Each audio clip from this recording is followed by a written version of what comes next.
Hamilton nerd. I love Hamilton. And so in my brain, what I hear is meet me outside, meet me outside.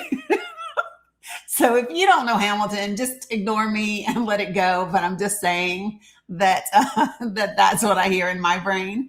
Um, I'm just saying I do love Hamilton. So yeah. So good morning, folks. I'm finally glad to be live everywhere in all the spaces. I think the only place that I'm not live right now, that's my jam, Wanda K. Don't get me started. That is my jam. Um, and yeah, room where it happened is my jam. This morning I've been kind of doing all the different things. Thank you, Penny GF. I'm glad that you all liked the image, because today I've got a couple of different things that I've played around with, because I'm creating a new graphic for our weekend of action this weekend. And this one, the one for this weekend, is specifically around no wars, including culture wars, right? And so, hey, good morning, Nance. Good to see you. And so I'm actually putting that's on a graphic, but it also has other important information that goes along. What's up, Ja? That goes along with kind of like it's snippets of really impactful, important information that people need. So not just about Medicaid, not just about SNAP, but about other things that are happening and what that means for us as regular, average working class folks, right? And so that graphic will be up and ready tomorrow for our weekend of action. So for those of you guys who do not know what I'm talking about. So, hey, Michael, good to see you. Thank you. So for those of you guys who do not know what I'm talking about. So I wrote something called Project for the People. And it was kind of like my response to Project 2025 and my response to Project Esther and my response to the ever never ending question that I was getting for the last year and a half, which is, what can we do about it? What can we do about it? What can we do about it? Right. And so Project 2025 is my response to that. And it focuses on three things. It focuses on winning elections. It focuses on building community through conversations that create connection between the people that are around us. And then lastly, through government accountability, which comes in different stages and different steps. And so for me, the way that I develop a project is it is like, what are the short-term goals, short-term solutions, short-term threats that need to be addressed, like right off the bat. I believe that the most immediate threat that we have is a Congress that refuses to do its job and just kind of lays down its authority, lays down its power at the feet of an administration that doesn't mean well for the people, right? Good morning, sunflower fish. And so like that to me is the most immediate thing. And so there are things that we need to be doing about that. And so the key is, how do we go about doing those things? And one of the things that I've been talking about a lot, good morning within one heart, is every time this administration or the people behind this administration do something and they attack something and then they try to disenfranchise someone or they try to go after a particular group of people, that is your sign that that's who they're scared of. I'm going to repeat that again. Okay. Whenever they come for a particular group of people, right? Okay. Then that is your sign that that's who they are scared of. And what we know consistently from the people that are behind the Heritage Foundation and behind Project 2025 and behind all of those different things, what we know is that they continually come after women and they continue to come after people of color. Okay. And so if we know that, that tells you that that is the group, those are the groups of individuals that they are the most afraid of. Those are the people that they know have power. And so what I did was I combined both of those two groups into one image. And because they do specifically target Black women. And Kevin Roberts, who is the president of the Heritage Foundation, wrote his master's thesis about this very thing. And he had certain conclusions. And so, you know what? I think that, and just call me crazy, but if I find out the one thing that a white man is most scared of is the power and the community and the organizing skills of Black women, if when I find out that that's the thing that just has you shaking in your boots, when I find out that that's the thing that made you, like, you even had to research it, you had to specialize in it, you had to write a master's thesis about it, call me crazy, but I think that that's the thing that we got to be using to come straight for that ass, right? Is powerful women of color, right? And so what I think is that, there has to be segments to this. So the same way that Black and brown women said, we're not going out into the street, we're not. Our white counterparts can do that. Our white allies can do that. Hella, hella, hella, Raja, right? But Black and brown women, we know how to organize. We know how to mobilize. We know how to uplift. We know how to instruct. We know how to do all of those things. Good morning, Letty. And so, exactly. And they know that, right? They know it from a historical standpoint.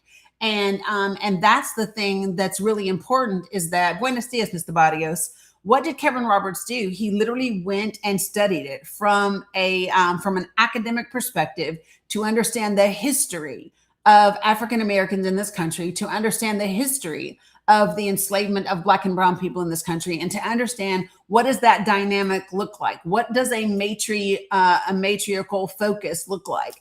And then what is the risk of that to their agenda?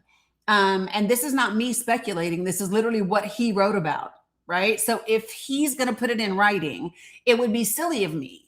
It would be silly of me to not pay attention to what he's putting into writing, right? So now, if you're someone who hears what I'm saying, and there's something about this that makes you go, huh, or you get offended, or you get angry, or you feel like you need to retaliate or to snap off, right? Well, that's your invitation for you to lean in and figure out why, right? Good morning, Witch. Good to see you. Right. So literally, that's your clue. Thanks, Letty. This is your clue for you to kind of lean in and figure out why that is your response to what I'm saying. Because what I am saying isn't my own opinion. What I am saying is based on what he wrote himself. So if somebody writes something, appreciate it, Michelle. If somebody writes something and they say to you, this is the thing that I'm most concerned about, and this is the group of people, right? This is the group of people that I have found out are the people that we need to be most concerned about, right? Good morning, July, right? And so if I know that, then great. Then be concerned about us, okay? Just saying, this isn't anything other than that, right? So if there's something in you that is having a hard time dealing with the subject matter so far, I don't know what to tell. Meditate, have a little talk with Jesus. If that doesn't work, go have a beer. I don't know what to tell you about that, but that's a you problem, not a me problem. Good morning, Miss Rosalind. So hopefully that makes sense to everybody, so that we understand. Yeah, does he just lean in? Okay, so for those of you all who aren't familiar with what I'm talking about, okay, let me back up, because I know that some people might not be aware of what I'm talking about. So if there is anybody in the room that is not familiar with who Kevin Roberts is, put a 1 in the chat for me. If you are not familiar with Kevin Roberts, put a 1 in the chat for me, because I want to, it's so important that we connect the dots, so that we have clarity around all of these things. Okay, quite a few of you don't. Okay, so Kevin Roberts is the president of the Heritage Foundation. Okay, the Heritage Foundation is the quote unquote think tank that came up with Project 2025. They are the think tank that came up with Project Esther. They are the folks that have been behind a lot of what's happening in this administration, what happened during Trump's first administration, and a lot of the things that have progressed ever since the Reagan administration. Okay, so Kevin Roberts is the president of that organization, and he is an individual. He's a really interesting individual. Okay, because one of the things that he did was his focus in school is American history. American history is what this dude specializes in. But his little niche, the thing that he loves to study the most, is African American history. So much so that he wrote his master's thesis about this, right?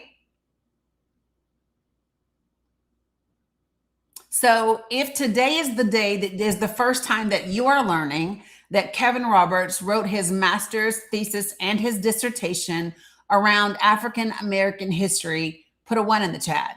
If you did not know that, and this is new info for you, throw a 1 in the chat because it's a thing. Yeah, it's a thing, y'all. And for me, the conclusion that he drew is actually the thing that's given me the most, it's the thing that's given me the most hope this morning. Isn't that funny? That Kevin Roberts is the reason that I'm waking up in such a better mood today. Kevin Roberts is the reason that I have a fresh perspective on this Thursday morning, May 21st, 2026, right? And let me find it in my bajillion tabs that I have open. But I actually have the dissertation. Let me look real quick for you guys. That's not him. Okay, not that one. Let me see if it's in this browser. 1 second, folks. I know, Marnie. I know. Don't judge me. Don't judge me. Oh, Lovey. That's funny. Okay, so let me see what this is. Nope, that's that. Give me 1 second. There it is. Look at that. Look at me pulling this sucker up. Okay, so Kevin Roberts, it is a 99-page thesis that I have. Give me 1 second because, like I said, it is 99 pages, y'all, and it is super duper long. And I don't know why this thing doesn't want to go. There we go. Okay, so I want to do, so he wrote this particular paper that I'm looking at now. This thesis was submitted to the faculty of Virginia Polytechnical Technic Institute and State University. And it was in partial fulfillment of the requirements for the degree of Mastery of Arts in History. And Kevin Roberts wrote this April 16th, 1999 in Blacksburg, Virginia, which is not very far where I'm from. So I am from Northeast Tennessee, Southwest Virginia. And this is at Virginia Tech in Blacksburg. So the key words for this thesis that he wrote, good morning, Wawa, are slavery, slave culture, African, extended family, Virginia, and Massey. And so, like I said, he wrote this 99 page. And what I'm going to do is I'm going to get down to the bottom and I just want to read to you the the conclusion that he drew at the end of this thesis. Okay, so give me a second and make sure that this is the one that I want.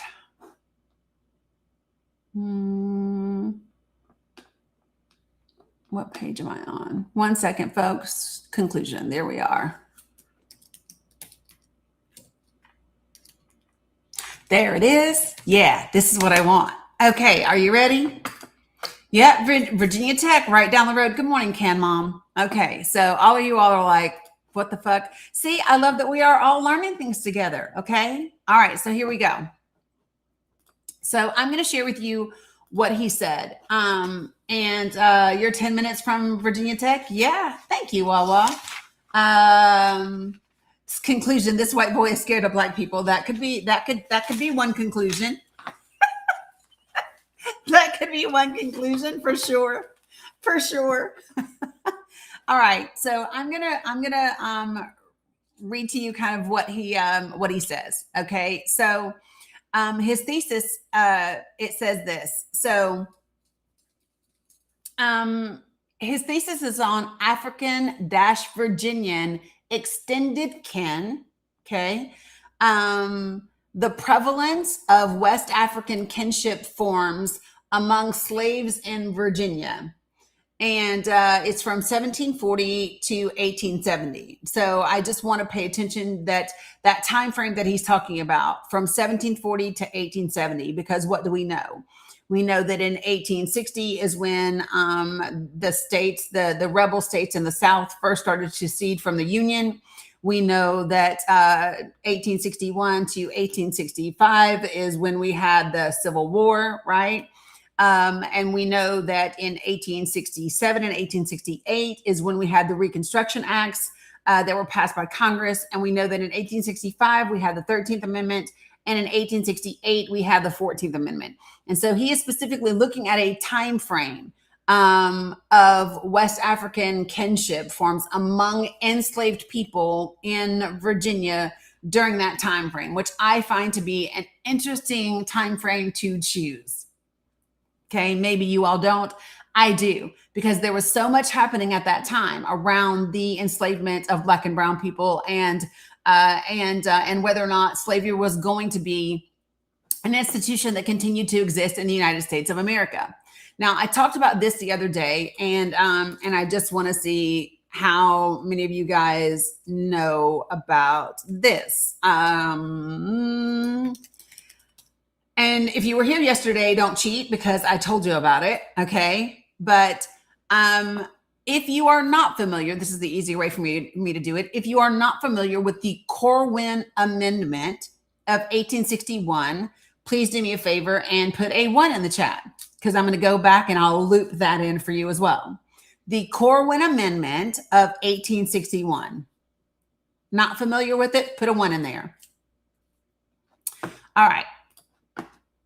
So what if I told you all that it was going to be the actual 13th Amendment, but it's not the 13th Amendment that we have today?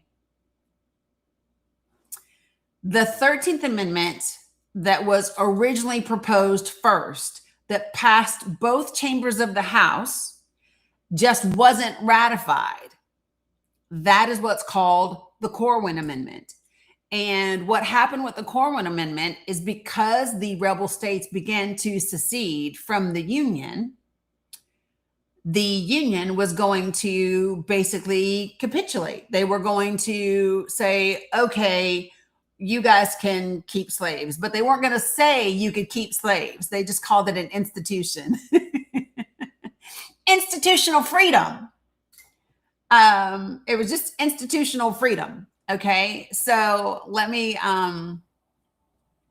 it was basically to keep the southern states from seceding, and it was going to allow slavery to exist forever in those states. And not a lot of people know this, that slavery just out and outright enslaved Black and brown people in this country was almost a forever thing, and it was almost ratified into the Constitution.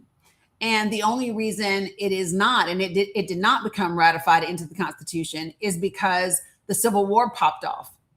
Had the Civil War not popped off when it did, this would have been a thing, okay? And so let me give you a little bit of information. So, and I am reading from the Gilder Lehrman Institute of American History. This is the proposed 13th Amendment to prevent secession from 1861. So in the wake of the presidential election of 1860 that brought Abraham Lincoln to the White House, the slaveholding states of the American South, led by South Carolina, began withdrawing from the nation. And I have read to you guys many, many times the beginning parts of South Carolina's secession letter. And just to paraphrase, what South Carolina did was they used the first part of that secession letter to lay out the grounds for which the United States, what became the United States of America, separated from Great Britain.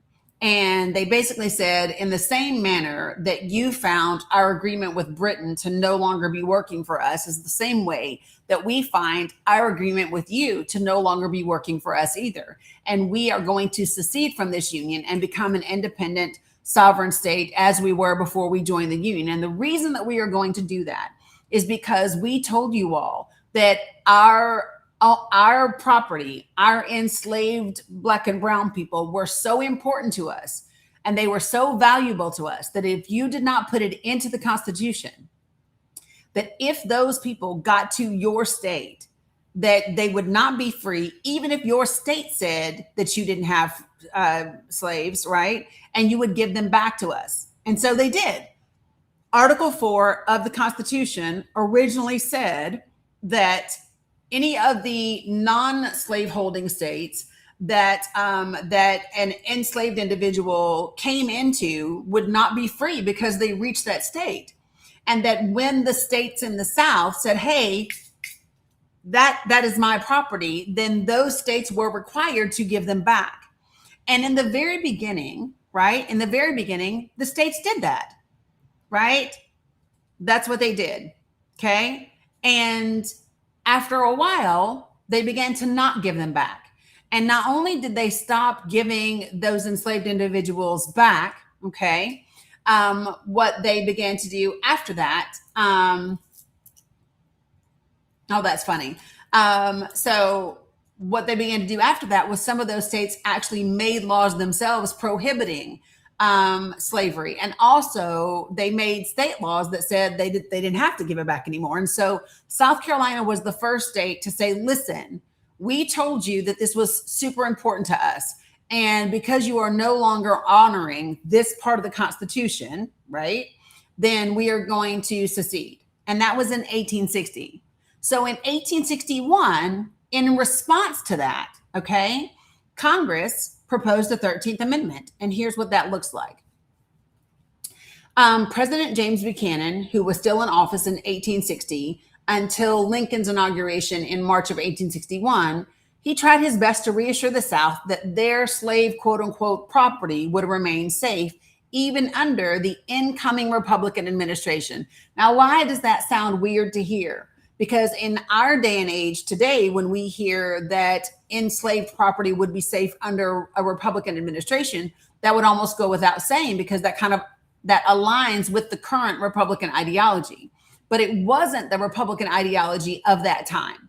What we know is that once we get to the 1960s, we had an ideological switch between the parties. But back then, in 1860, 1861, it was the Republican Party that would have been considered your liberal or your progressive party at that time. Okay.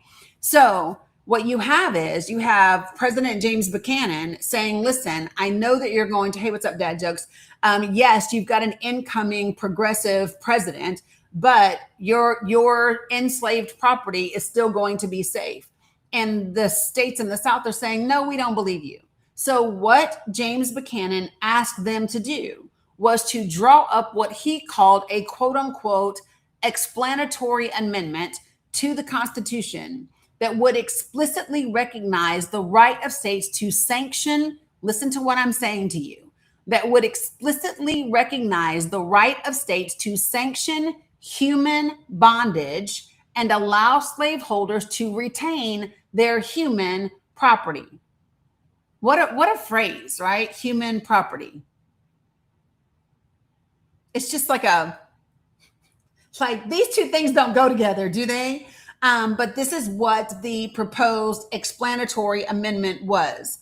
And so what it said is that in response to that, the House of Representatives established a 33-member committee under the leadership of Representative Thomas Corwin of Ohio to prepare a draft for the president's consideration. Okay.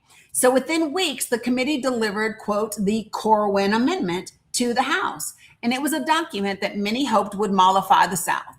This proposed 13th Amendment reflected the apprehension of those who in the late 1860s believed that they were witnessing the dissolution of the nation. Now, without using the word, quote unquote, slavery or slave, right, the proposed amendment would deny, quote, to Congress the power to abolish or interfere within any state with the domestic institutions thereof, including that of persons held to labor or service by the laws of said state, end quote. So the amendment, which was officially designated Joint Resolution number 80, it passed the House of Representatives in late February by the convincing vote, listen to this, of more than 2/3 of the membership. So 2/3 of the House said yes. So if there's ever, I just want to be very clear right here in this moment, if there is ever any doubt in your mind that the entirety of this white country was perfectly fine with the enslavement of Black and brown people, if it meant the economic gains, right, and the continued economic growth of this country, let this put it to rest for you. Let this put it to rest for you. Okay? So, and then it was delivered to the Senate just days before Lincoln's inauguration. And although most members of that body supported it, opponents were successful in blocking the amendment on a parliamentary technicality. So Lincoln then sent the amendment to the states for consideration. Listen to this. Only Ohio and Maryland ratified it. The copy of the amendment provided here is the one that was sent to Maryland for approval, and I have a copy of it here.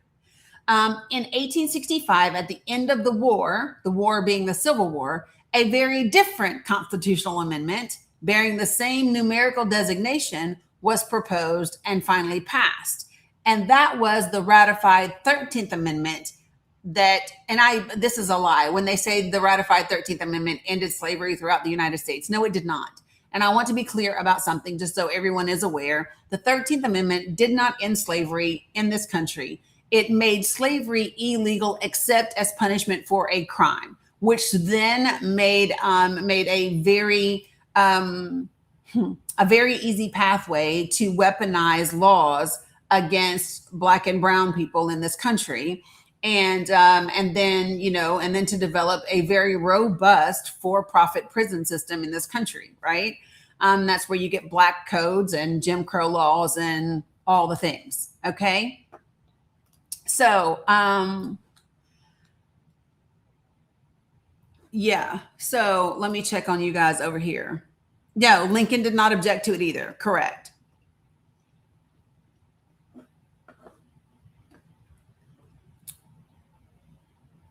Good morning, Kat.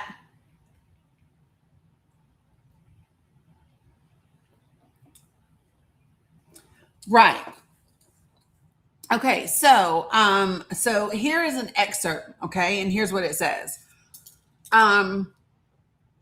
Joint resolution to amend the Constitution of the United States. Resolved by the Senate and House of Representatives of the United States of America in Congress assembled, that the following article be proposed to the legislatures of the several states as an amendment to the Constitution of the United States, which, when ratified by 3/4 of said legislatures, shall be valid to all intents and purposes as part of the said Constitution, viz. Article 13. No amendment shall be made to the Constitution which will authorize or give to Congress the power to abolish or interfere within any state with the domestic institutions thereof, including that of persons held to labor or service by the laws of said state. And it was signed by William Pennington, the Speaker of the House of Representatives, and John Breckinridge, who was the VP of the United States and President of the Senate.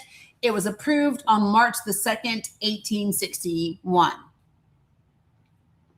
So, for those of you all who did not know, that is what literally almost occurred in this country. Okay.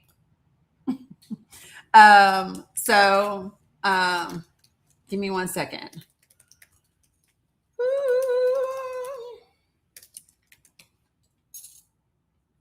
So remember, this was done.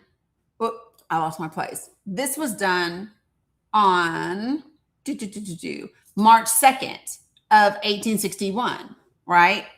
And this is when it then goes and it has to be ratified by 2/3 of the states of the country, right? Well, what happens just not quite 6 weeks later on April 12th, 1861, is the American Civil War actually begins, right? And that was when we had the Confederate bombardment of Fort Sumter in Charleston, South Carolina. And it was that attack on Fort Sumter that then ended the ratifying of this amendment and led us into the Civil War, which lasted through 1865. Okay. You are welcome. Yes, Patrick, good morning.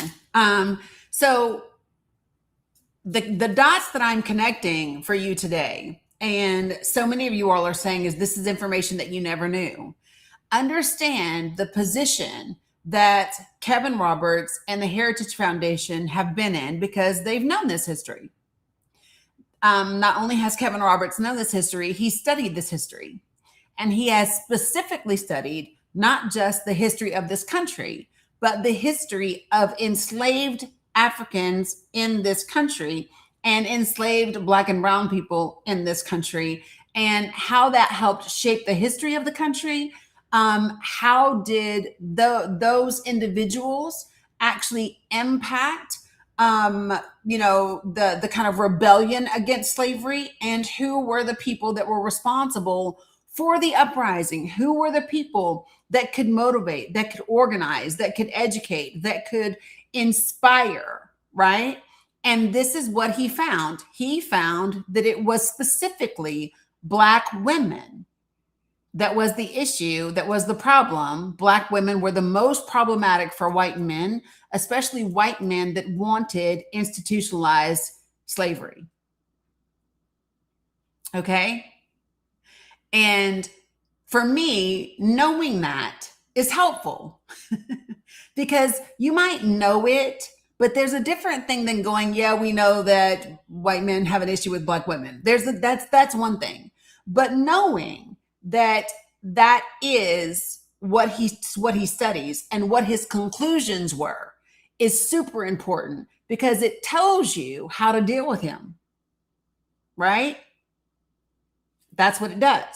So I'm going to share with you the conclusion from his master's thesis. Okay. Yeah, we are good, necessary trouble is what we are. 100%. Okay. So just so everyone knows, and give me a second, y'all. My belly has been acting funny for a couple of days. So I'm going to chew a mint really quickly before I get ready to read this. Okay. Peppermint. Peppermint is right here, and saltine crackers are right here. I'm drinking water, but I got the old school remedy in the fridge. If I need to, I'm going to go grab one of them damn ginger ales in a second. Because, that's what we do when your tummy don't feel good. You need some peppermint, you need some saltine crackers, and you need some ginger ale. That's how we get down. That's real medicine, in case you didn't know. So, yeah, I don't have the flu. I know. I just know I got some moon. I'm just saying. Well, the first thing that we would normally say, what's the first thing we tell you as mamas when your tummy hurts? What's the first thing we say?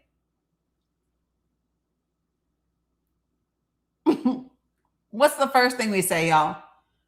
You got it, Slim Shady. Go poop. And that is not my problem because that was happening 3 days ago anytime I ate anything. So that's not the problem. Y'all are so funny. Okay. That's it.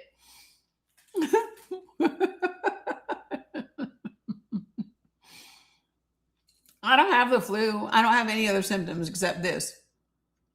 Yeah. Whatever it is. I don't know. You have all three on your desk right now. See, just saying. It is what it is. Yeah, it's a little stomach bug, I think. I don't know. Mila had it yesterday. She went to school today, so we'll see. Hey, Irvet, good to see you. Salam, Sammy. All right, so here we go. I'm going to share with you what he said, okay? And when I say he, I'm talking about Kevin Roberts from the Heritage Foundation.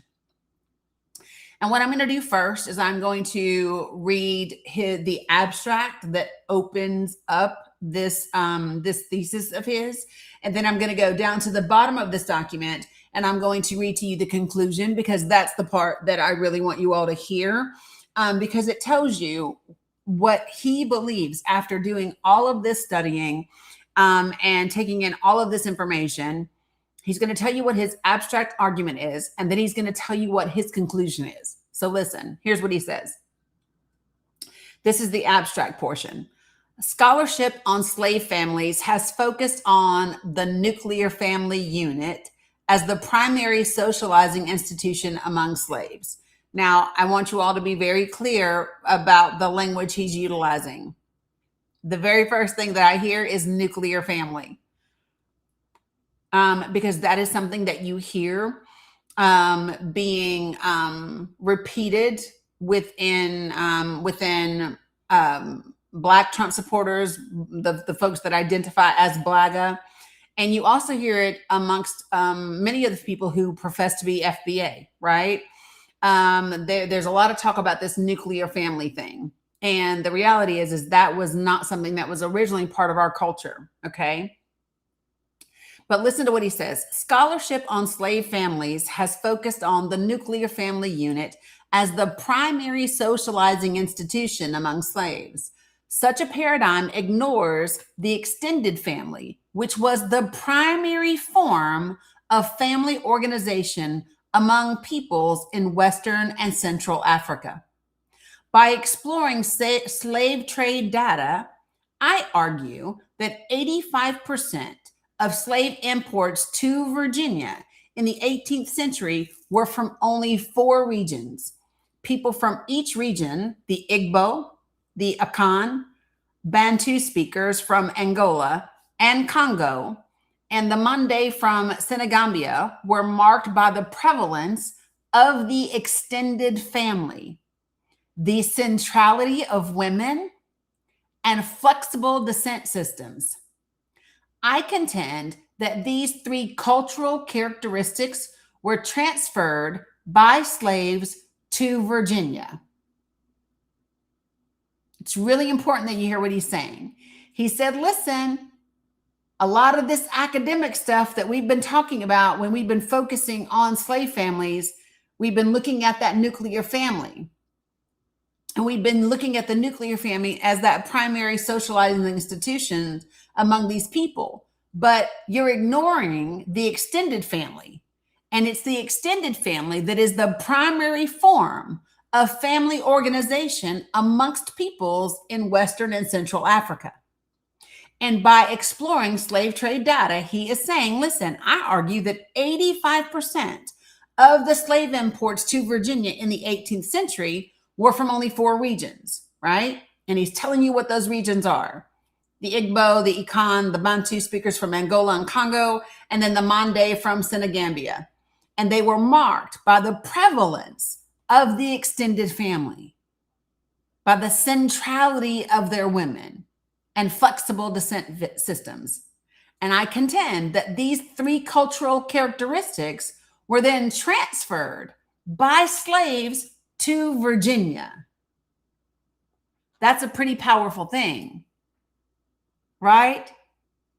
That's a pretty powerful thing when an enslaved people can transfer the culture of their extended families and their centrality of women, and you can transfer that into the land in which you have been brought, right?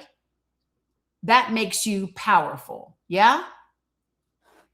So he goes on to say, runaway slave advertisements from the Virginia Gazette show the cultural makeup of slaves in 18th century Virginia. I use these advertisements to illustrate the prevalence of vast interplantation webs of kin that pervaded plantation, county, and even state boundaries. Plantation records, on the other hand, are useful for tracking the development of extended families on a single plantation. William Massey's plantation, Pharsalia, located in Nelson County, Virginia, is the focus of my study on intraplantation webs of kin. Finally, I examined the years after the Civil War to illustrate that even under freedom, former slaves resorted to their extended families for support and survival. Listen to this, even under freedom. So what's different about that than maybe other cultures, right? Maybe they don't rely on their family and their extended family so much for support and survival. Not if they're free, not if they have economic freedom, not if they have economic support, and they don't need that extended family. There are some cultures in which that reliance on extended family is only if you need it, right? It's not just something that is there regardless and no matter what. Okay. And so then he goes, there's 3 chapters, and then there's a conclusion and a bibliography. So I'm not going to read all 3 chapters. Like I said, y'all, this thing is 99 pages long. But what I am going to do is tell you the titles of the chapters, and then I'm going to give you the conclusion that he gives at the end of this document. Okay. I think I said good morning, Irvet. If I didn't, good morning. Okay. All right. So chapter 1 is they fled to their quote unquote relations. And then the subtitle is Slave Runaways and Interplantation Kin. Chapter 2, African Kinship in Microcosm, which is the Pharsalia slave community. And then chapter 3, listen to this, listen to the name of this chapter, y'all. Chapter 3 is named, quote, God sent Abe Lincoln to deliver us.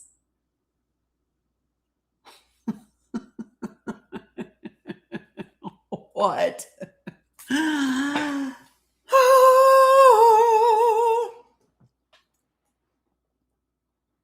Yeah, that's chapter 3 of this thesis. Quote, God sent Abe Lincoln to deliver us.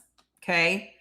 I'm just saying. Okay, so I'm coming down here in this document so that I can get to the other parts.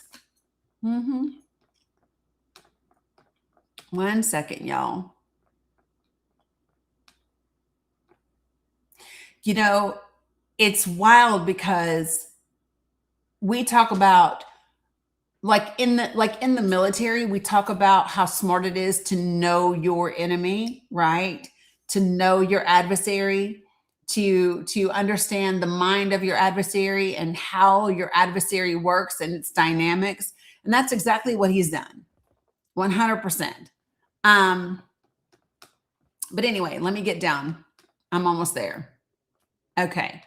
So here is here's his conclusion. His conclusion starts at the top of page 78. You ready? And so I'm reading directly from his thesis. Okay. Few topics in the field of history have as much promise for innovative research as slave family studies. That's a hell of an opening line. That's a hell of an opening line. Listen to this.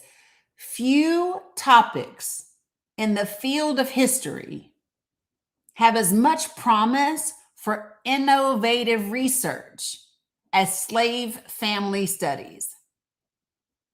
The difficulty in finding evidence has spurred scholars to adopt a true interdisciplinary approach.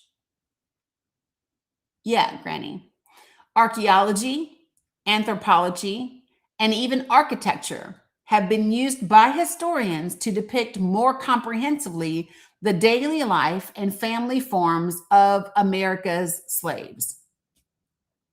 Continuing to balance what we do know, slaves' names and ages from plantation birth registers, with what can be determined if the records are comprehensive enough, family relationships, and extended kin groupings, will reveal even more information about the structure and function of slave families and kinship systems.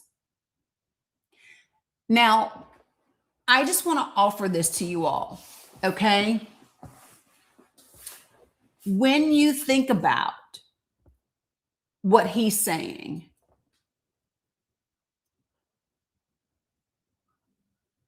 it's very related to all of this, Kim, 100%, right? If they understand how the systems and the families and the kinship systems of Black people in the United States of America have come to function as a result of enslaved people, right? Then do they not know? Do they not have an idea? Do they not have a method and a plan or a hypothesis of sorts on how to dismantle that structure and function of those families and of those kinship systems, right?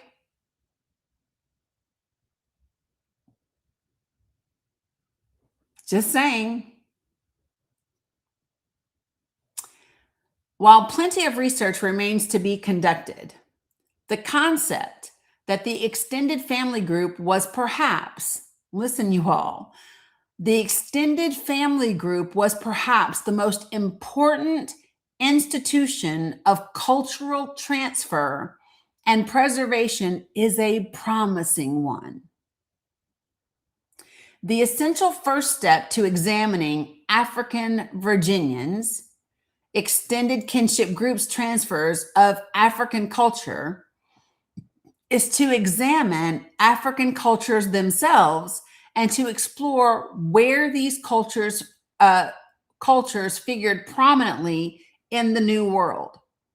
By examining slave trade data from the Philip Curtin and Elizabeth Donnan, I found that 85% of Virginia's slave imports were from 4 Western and Central African areas: the Bight of Biafra, the Gold Coast, Angola, and Senegambia.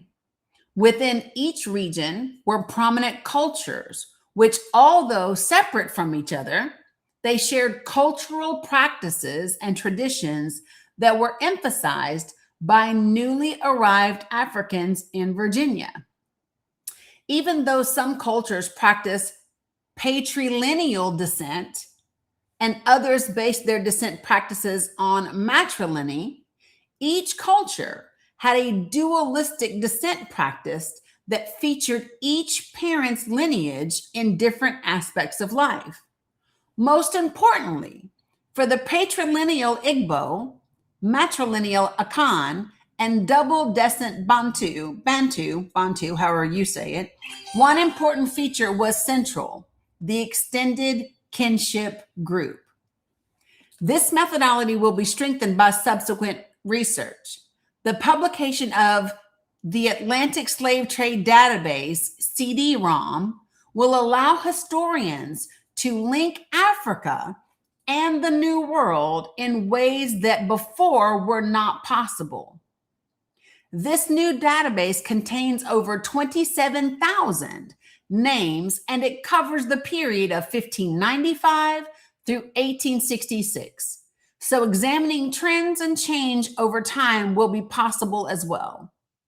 By being able to pinpoint from what port ships left and to determine the origin of the slaves on these ships, slavery scholars will be able to study with more precision what African cultures were represented in specific locales in America. Moreover, further studies that examine the internal slave trade in the United States will contribute to the scholarship on cultural transfer. Intense local studies of either a large plantation, such as Pharsalia, or of an entire county can illustrate which slaves were most likely to be sold and how this in and out migration affected the development of kinship networks. This is Kevin Roberts, the president of the Heritage Foundation. This is his thesis. In my research of William Massey's estates, I found that those slaves who were bought and sold were usually males with few or no kin attachments in the Pharsalia slave community. Tracking where these slaves were sold, if enough plantation records in a particular county exist, might be helpful in obtaining a clearer picture of how kinship networks were maintained across plantation boundaries. Y'all doing all right over here? I'm going to take a drink of water.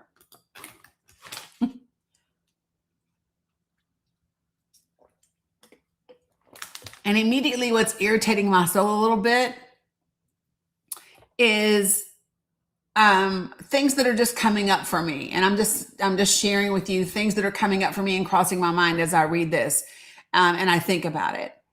The advantage that he has as a white man to have access to higher education and a master's degree education almost 30 years ago, right? To be able to understand the history of enslaved Black people in this country compared to the descendants of those enslaved Black people in this country is just wild to me. Like when he talks about this CD-ROM, that's the Atlantic Slave Trade Database CD-ROM, my brain immediately goes, well, where is it? And has it been made available to everyone freely? Why isn't this something that has been utilized to freely give Black people in this country any historical information that may be applicable to them? You know what I'm saying?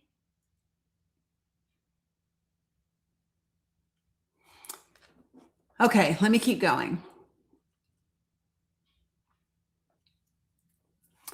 The issue of westward migration, or the idea that slave communities underwent cycles that were replicated depending upon time and space, is also promising.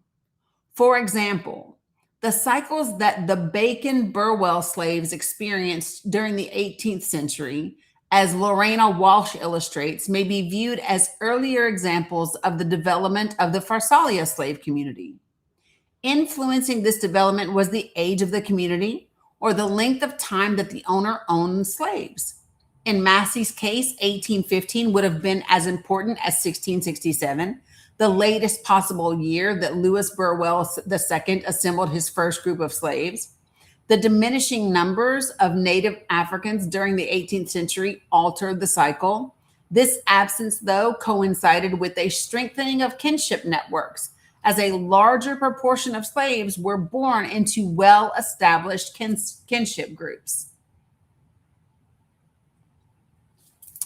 Any study of slaves living in the Virginia Piedmont and westward that considers the issue of westward migration might help slavery historians identify explicitly what factors affected the development and destruction of extended kinship networks. I want you guys, I'm going to go back and read this last sentence again. Okay? Any study of slaves living in the Virginia Piedmont and westward that considers the issue of westward migration might help slavery historians identify explicitly what factors affected the development and the deconstruction of those extended kinship networks. So if he considers himself, which he does, to be a slavery historian, right? Then any study of slaves that were living in the Virginia Piedmont and the West and westward, right? And they consider the issue of westward migration in their studies might help someone like himself be able to identify explicitly what were the factors that affected the development of kinship networks, its extended kinship networks, or the destruction of those extended kinship networks. Now, immediately my brain goes to something that I think about when it comes to AI. Okay. Immediately, this is what my brain does. Hey, Berg, So my brain immediately draws a comparison between what he just said and the potential uses of AI. Because AI could be used in a manner that would be less destructive to the environment, um, more freeing and enabling for human beings, and less of a threat to the well-being of human beings. If the people, if the people that were behind the development and the studying of AI were people with good intentions and integrity, but they're not, right? They're not, which is why people like, Jeff Bezos will develop AI and then lay off 60,000 people from their job. You see what I'm saying? So when I think about someone like him, and here would be the difference for me.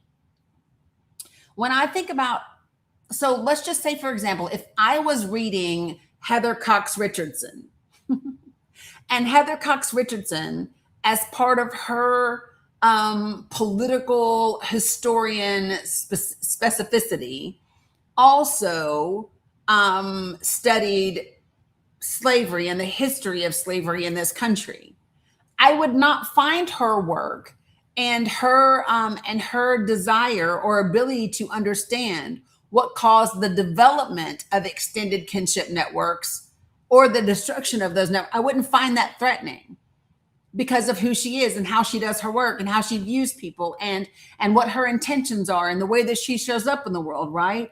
For her, it would not be, I would not see her having knowledge of how to destroy extended kinship networks within Black communities. I would not find that threatening because I would never see her utilizing such a tool for, to cause harm to that community, to my community. I don't feel that way about Kevin Roberts. Does that make sense?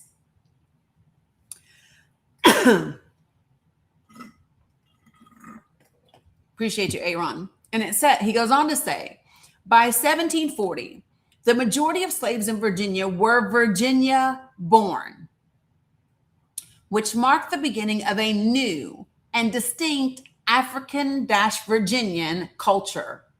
And while this culture was far from being wholly African, the values that slaves continued to place on older slaves and on any kinship relationship show the influence of African culture on it. I'm going to say that again. Listen to what he's saying to you. Appreciate you, Aaron. He says, while this culture, this Virginian born, right, African Virginian culture, right, was far from being wholly African, the values that slaves continued to place on their elders and on any kinship relationship show the influence of African culture on Virginia. And in many ways, he says, enslavement reinforced these two African social values. Okay. I cannot. Y'all, the bots are just too much. Okay. What page am I on, Motor Mouth? I am on page 80. I'm at the top of page 80. All right. So Jabber, this is the master's thesis by Kevin Roberts, the president of the Heritage Foundation. Not only is his master's thesis on American history, his master's thesis is specifically focused on slave history in the United States of America, African enslaved history in the United States of America. And so what people are finding out about him is like, this is a niche of his. And his findings tell you exactly why they are targeting Black women the way that they are in this country, because of what he has discovered about the role that women play in our communities, right? So you guys bear with me for one moment. So Jersey, why don't you come to the panel so we can talk about what you're discussing right now?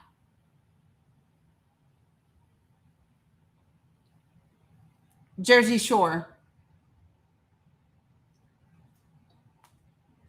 This is your moment. You've been trying to get my attention. You want me to talk about a specific thing. So why don't you join the panel right now?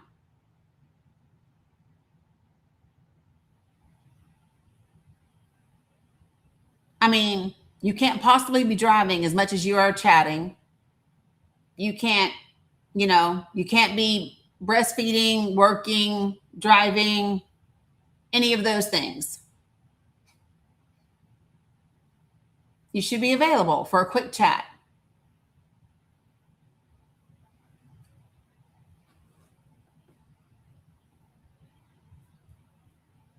It will be, Sassy. It's not right this second.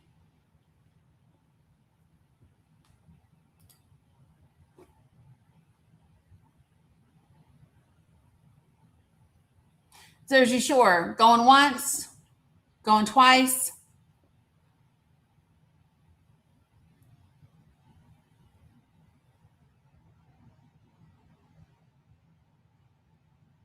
Yes, Warner, and more. Jersey, yes, no.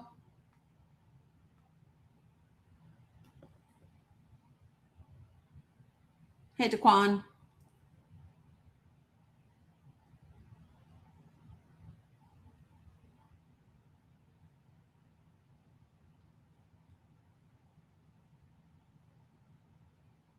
Okay, I didn't think so. So, mods, this is what we will do. So, mods, Jersey had an opportunity to join the panel and has since disappeared. So, if Jersey begins to chat some more, just go ahead and mute Jersey, right? Because you had your chance. Okay, great. We're going to keep going then. All right. So I'm still on page 80, and I'm going to start at the top of that page again. Okay. So he's talking about by 1740, right? The majority of the slaves in Virginia were Virginia born, which marked the beginning of a new and distinct African Virginian culture. And while this culture was far from being wholly African, the values that those slaves continued to place on their elders and on any kinship relationship shows the influence of African culture on it. In many ways, enslavement reinforced these two African social values. With the threat of slave sales and the fear of losing the culture of their homeland, who would be more important in an individual slave's life than an elder aunt or uncle and any kin in their quarter? The evidence from William Massey's plantation, Pharsalia, proves the existence of these large kinship networks. While these kinship groups were ultimately at the mercy of the slave owner, the Pharsalia slaves and many of their fellow bondspeople elsewhere did mediate many aspects of their daily life. Moreover, the pervasiveness of interplantation kinship networks, as illustrated by runaway slave advertisements, shows that slaves were not powerless in the realm of preserving family relationships. In short, while the Pharsalia slaves may not have been directly responsible for the number of slaves in their quarter who had kin, their cultural background would have ordered and valued those kin very highly. The very existence of such networks indicates that slaves had the opportunity, whether created by their owner, themselves, or both, to reestablish kinship relationships in America that had distinct African flavor. And Coin, this is your chance as well. Coin, this is your opportunity as well. Join the panel now, because what you're speaking to is completely irrelevant to the subject matter of this document. So I'm going to give you the opportunity to come to this panel so that you can get whatever you need to get out of your system and I can dress it accordingly, right? Or you will be muted. So let's go.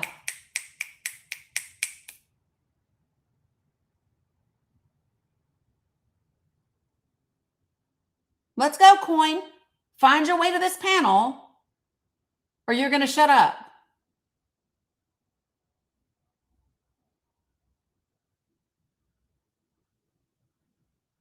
Folks, if you need to search your emails for my name from Dani. All of the emails have gone out to everybody that has registered.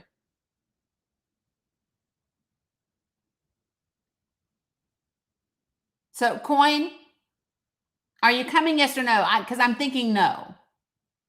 I think now that you've been addressed directly, you've gotten very quiet.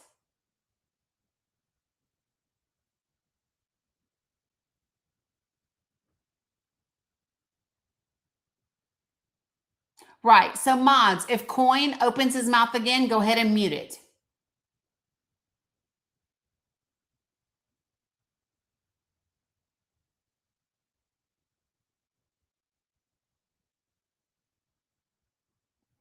All right. Here we go. All right. The next third paragraph on page 80. The irony about enslaved African and African Virginian kinship networks is that they were structures that could be strengthened as enslavement continued. Isn't that something? Listen to what he says, you all. The irony about enslaved African and African Virginian kinship networks is that they were structures that could actually be strengthened as enslavement continued.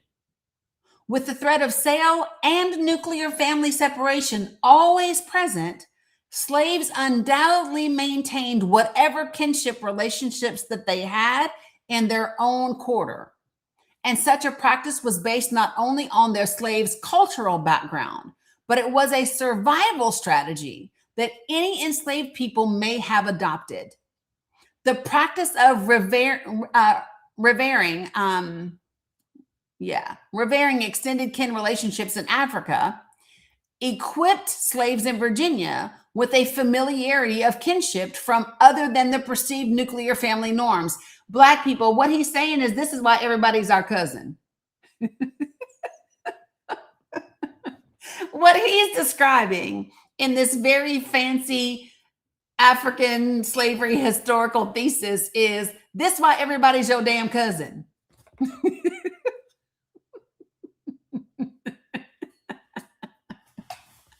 This is what he's saying. He said, damn. He said, it don't even matter. Right. Real cousins, play cousins. Right. It's why 3 days ago I was on here with Underground. And what was he calling me and Erica? Auntie. Ain't met me a day in his life. But he's calling us auntie. Why? Because that is something that exists within our culture. Right? So he says, but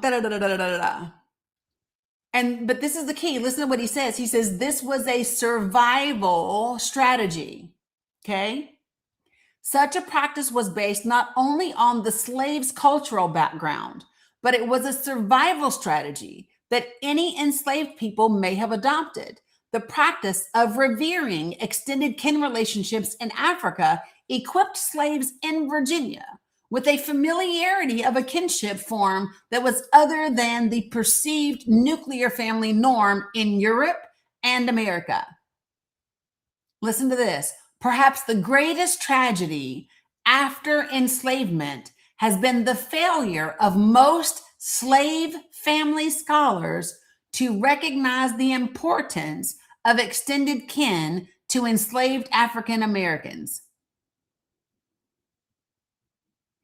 Given the well-honed skills of many scholars at applying the nuclear family paradigm to slaves of African descent, I have examined an alternative that, based on African culture, is more suitable for the subjects of the study. To press future scholarship to adopt this approach, I have attempted to show that these extended kinship networks existed, and that a blend of evidence offers the most insight to inter and intra-plantation kinship networks. At Frisalier, extended kinship networks not only existed, they flourished. Therefore, I contend that because these types of family arrangements in Africa were central to the socialization of children and protection of members, they would have served the same purposes in the New World. Inside the slave cabin, in the community gardens, and within the slave quarter were all physical spaces where more intricate kinship arrangements, such as revering parallel cousins and older kin, could have been done by slaves. Yes, I'm on YouTube. With so many aspects of enslavement reinforcing the communitarianism that went hand in hand with extended kinship systems in Africa, enslaved African Virginians had some inherent structures upon which to base their survival strategies. In many ways, this study opens as many questions as it answers. How responsible were the slaves for kinship practices that resembled those of African cultures? How did the kinship networks change as fewer Native Africans were imported to Virginia? Were extended kinship networks among slaves similar in other parts of the United States or even Latin America and the Caribbean? Okay. One question that can be dispatched is that future research emphasize the role of the extended family, not only as the central kinship system of slaves, but as one of the most important institutions with which slaves were able to preserve some aspects of African culture. With evidence that historians can indeed move beyond just reconstructing nuclear family units, perhaps the debate can be grounded on the exact role that extended kinship networks had in defining slave quarter life. By examining enslaved extended kinship groups, slave family historians can explore slaves' lives on their own cultural terms. Ain't that something? Oops. I knew I was going to hit that button. Hold on, y'all. 1 second.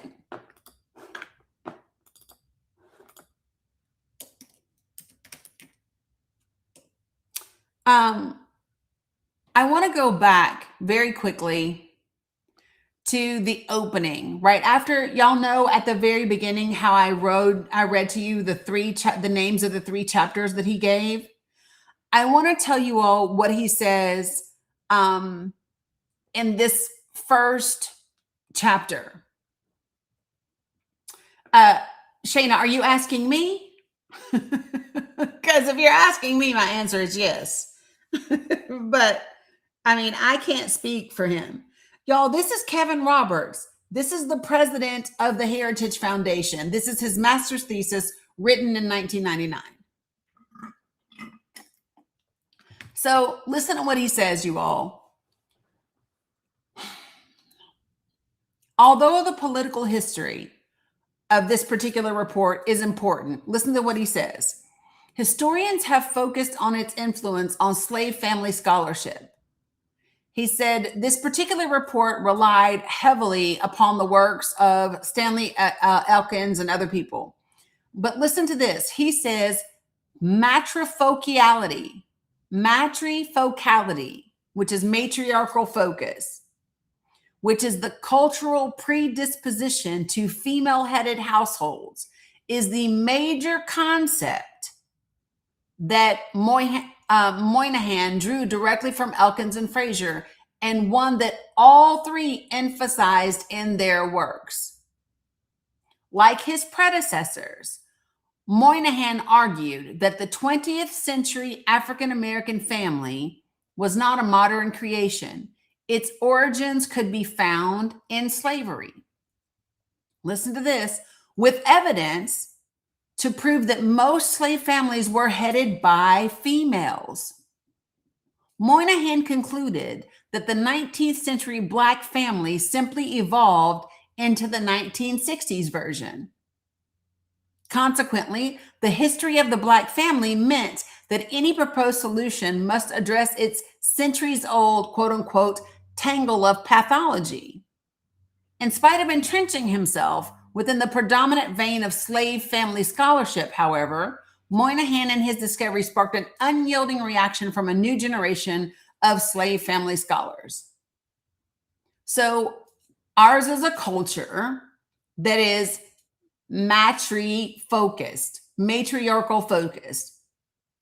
And so he understands that Black women are the central focus and the central component for the survival of our kinship networks and our extended kinship networks. So if you want to dismantle, hey Sandra, the effectiveness of Black families in this country, who do you target? Who do you go after? And who do you separate from us?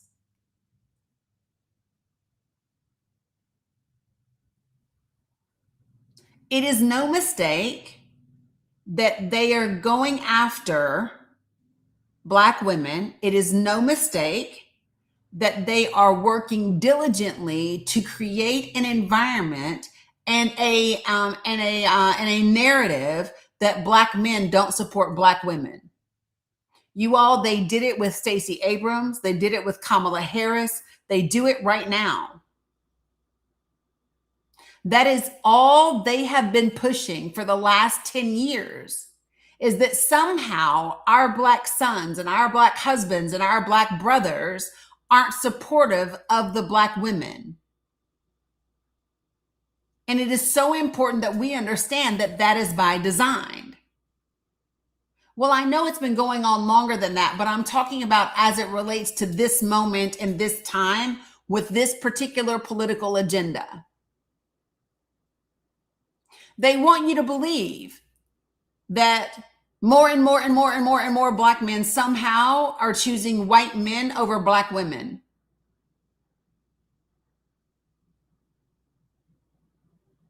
That's what they want you to believe.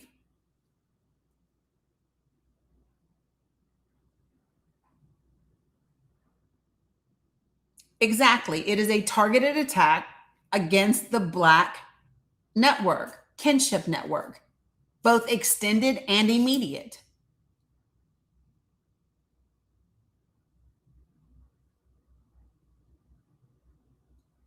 And whether people like it or not, that is where you get FBA. That is where you get Blaga from. That is where you get this Hotep shit.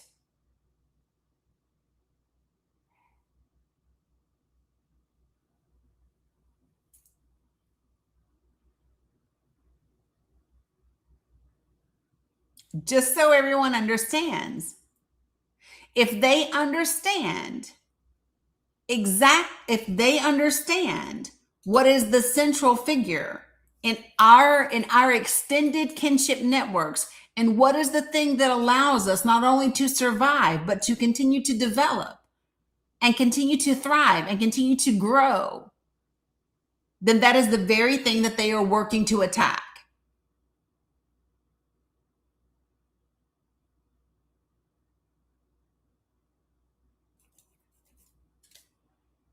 And so I wanted to take a minute this morning to connect some dots between all of these different movements and these initiatives and these narratives that are all coexisting at the same time.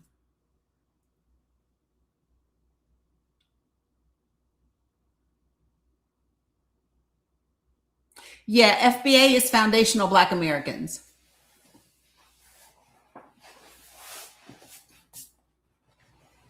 Yeah.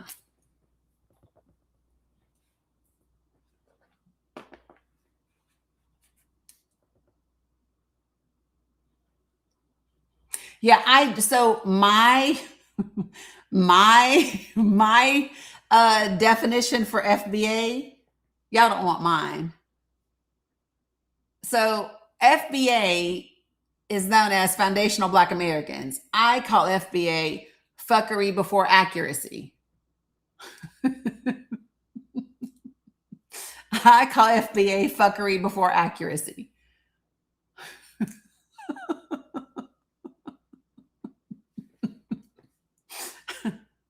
um, because people can get mad at me if they want to, but right? Yeah. So appreciate it, Leslie. Yeah, I mean, Native Son, God, when you say you're FBA, um, I guess my question for you is, so what does that even mean to you?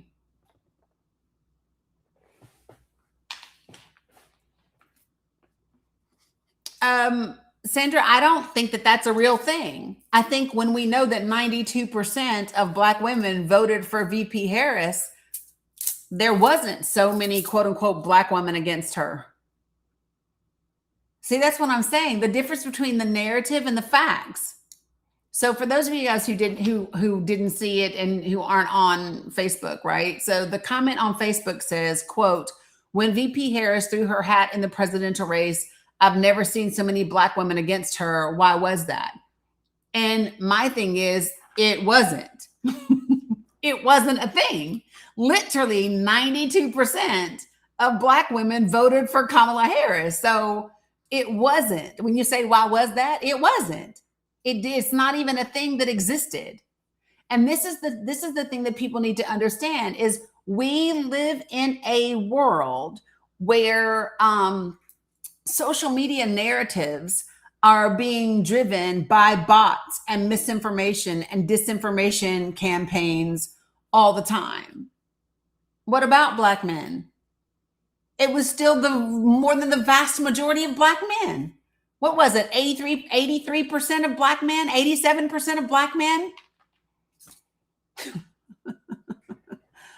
What was the number, y'all? Was it 83, 87? What the hell number was it for Black men? It was one of them. And so what does that mean? It means that it was the vast majority. Right?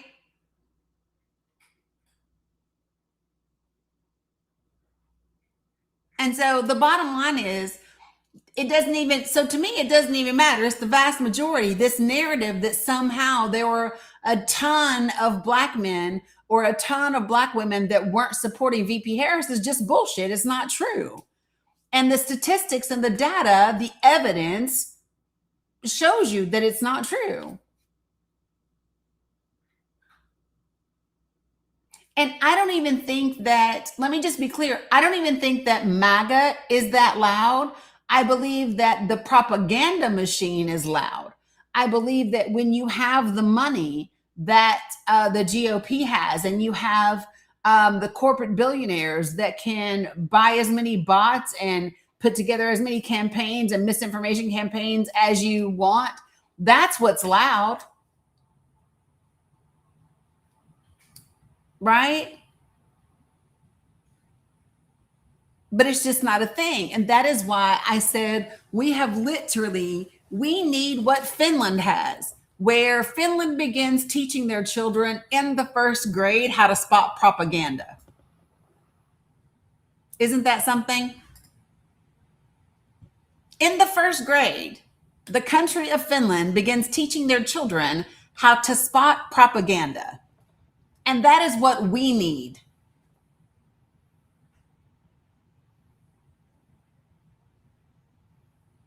Because and to be fair, let me be fair. let me also be fair and say this.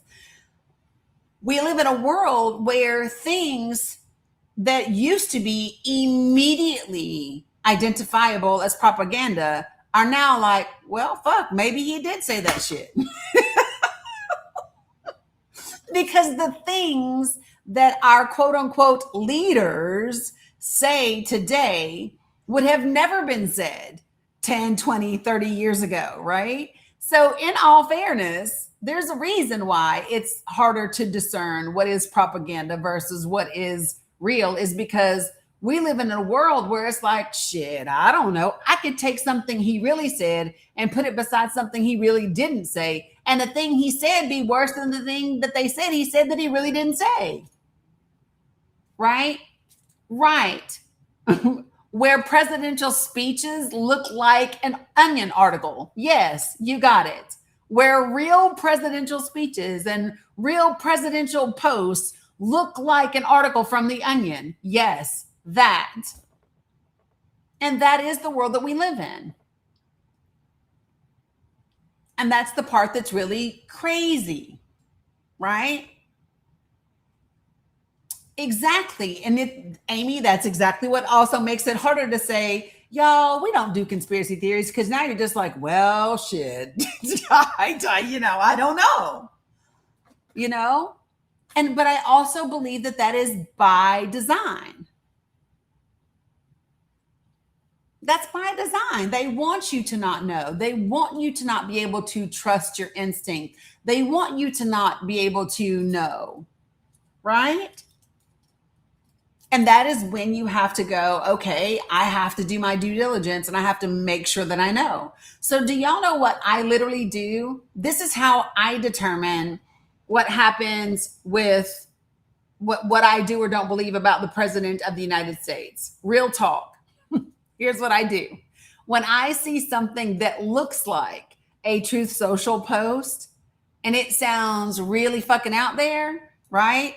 The first thing I do is I look at the post itself that somebody has shared. I go down to the bottom. I look at the date and the time that it was posted at the bottom of the screenshot, right? And then I go to Truth Social and I scroll back to that section of posts to see if it exists within the time, like where it's supposed to fit in that timeline. I have to actually go compare it to his real account, because without doing that, there's just no way to know, because anything will come out of his mouth. And I know that, right? So, it is what it is.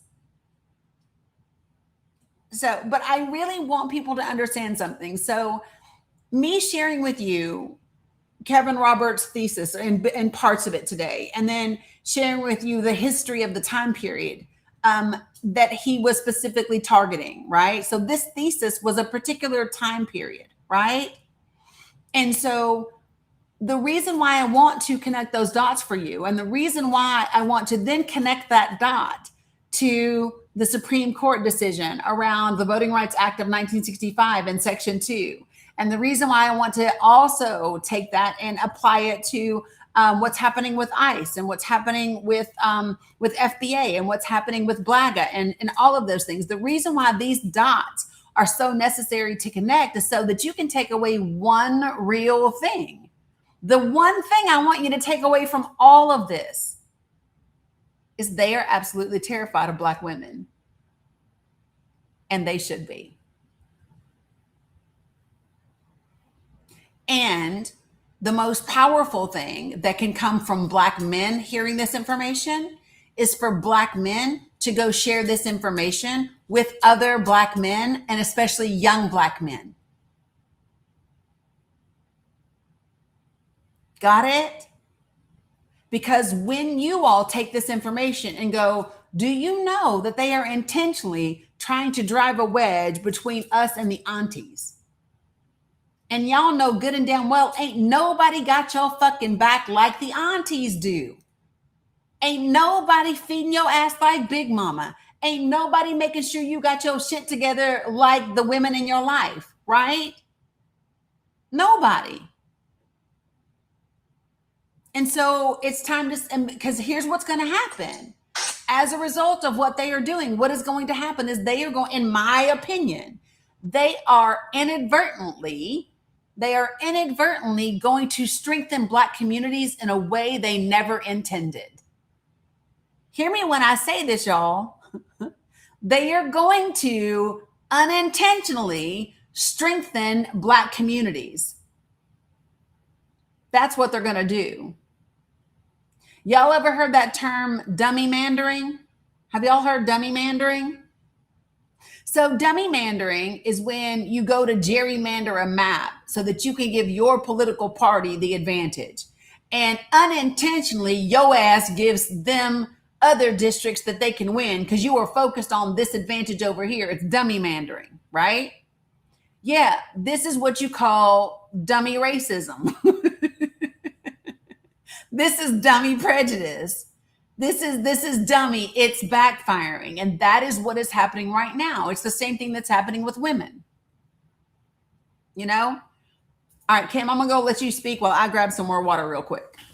Ooh. Yeah, sure. Go ahead. I think I'll wait for the second part when you get back. The first one is we only have less than 200,000 likes in here and not even 300 shares. And Dani has been on, I think, for over almost 2 hours. So please cut and tap and share because we are not doing our part today in Dani's live, and she is talking about great things. So please do both of those things immediately. So please tap and share. I'll talk about the other topic because I wanted to comment on something and I forgot to get back. Oh, she's already here. But yeah, see, now I see the taps going up. There you guys go. They're like kicking it. Yep. Maybe we can get to 200,000 before Dani even sits down. Maybe. I don't know. So please continue to tap. See, we're almost, see, that's what I'm talking about. That's what I'm talking about. You guys weren't doing it. I think we got, sometimes I get distracted too when you're talking, like I'm so into listening that I forget to tap or I forget to share, but so we are all guilty of that, but I think the taps and the shares are pretty low today. So please continue to do that while Dani is speaking. Okay, so the reason why I was going to come up, I mean, I'm not going to be up here very long. Just wanted to say like one quick thing. How you were saying, like talking about Black women and Black men in the community. Like one thing of note is that, they definitely want us divided, right? But we know that Black women will always, whether we want to be superheroes or not, we have always been this country's superheroes, right? Whether that role is, role we want or not, or just given to us naturally. But I think that, one of the reasons why the system doesn't want Black men and Black women united is because they know that we have that role and they don't want Black men uniting with us, right? Because it's kind of like we don't need these superpowers kind of connected, right? Like almost, like it almost gives us, a lot of power, and that's clearly what they're, afraid of ultimately. 100%. They don't want, the men, Black men specifically, connecting with Black women who are known for, as we know, galvanizing, organizing, and doing all those things, because then it's like, oh, wait, they can kind of connect. They're able to build their families, they're able to build the economy, and they're able to speak out against the system. Like that to them is what they consider a threat. So 100%. And let me just say this, white people, same thing applies for you, but your family structures and your community dynamics are different, right? And not better or worse, but different. And the reason why is because your experiences are different than ours, right? And so this is something that I think that we need to be also talking about and acknowledging, right? Is the same way that Native American and Alaskan Native individuals in this country have a different experience, than African Americans do, is the same way that white and European experiences are also going to be different. And it's important for us to understand where those points of intersectionality and shared values can come about, but for different reasons, right? So some of you all, especially if you grew up in poor white communities, you might say, well, we have a sort of similar thing too, right? But it's not caused by the same reason. It's caused by something entirely different. And it is something that is more a matter of circumstance than it is a culture that is ingrained in your DNA, right? So like yours might be an environmental situation, and whereas for us, it extends outside of that. Right, due to poverty and economic situations and environment, but not due to the actual DNA and cultural experience of who you are as a people. It's one of the reasons. Yeah. So like I can take poor white people from Tennessee, and I can take those poor white people and put them into a poor white area of New York. They not gonna be the same. They not gonna be the same, right? But I can take aunties and big mamas and Uncle Stevie's. I can take us whether we are in the South, the North, or whatever. There is a vibe that is there that exists no matter what, and it's not contingent upon the external environment or geographical location. It is a geographic. It is a cultural and DNA specific thing. It just is what it is. 100%. Exactly. And just to add on top of that, like when black people are saying like the black community, it's not like a geographical black community, right? It doesn't necessarily mean you have to have your neighbors, your physical neighbors to your left and right and around you to be, black, Yeah. to be considered part of the black community. That's not what black people are referring to when they say black community. It's a metaphorical. I don't know what it's more of like you said, it's a vibe. It's not, it just means, the black community can be someone who is black in an all white community. The black community can be someone who's black in an all Hispanic community. It doesn't necessarily, and they still belong to the black community, right? Rather, no matter where you are geographically. Yeah. The community is not based on their geographical location. The community is based on the culture, the existence, and the energy, right? 100%. Exactly. It's a cultural and more of a metaphorical community and less of a physical community. I mean, and it can be physical, obviously. That is one of the components. But I think when you think of poverty and like you mentioned, like, someone who might be white or living in a poverty area, that is more of economic community, and that is more of a regional community for them. But it's not necessarily a cultural community. I mean, it can be because of where you are, but it's a little bit different. Mm-hmm. Yeah. Same thing with LGBTQ. I saw somebody say, so like LGBTQ, my answer is no. No, because even that community is not, they have some cultures that are the same throughout all the LGBTQI community, but no. And there's even like it's not the same. Right. Yeah, it's not. And it's difficult to other than to say that it is cultural and it is I keep saying it's a DNA experience. It is something that is because it is part of who we are, right? And that is different. And so the other thing that I would say about the community and the reason why I want you all to think about something. When we thanks Edith, when we think about African American culture, because I've heard people say we don't have culture, but we do. And as a matter of fact, we have one of the most sought after cultures anywhere in the world.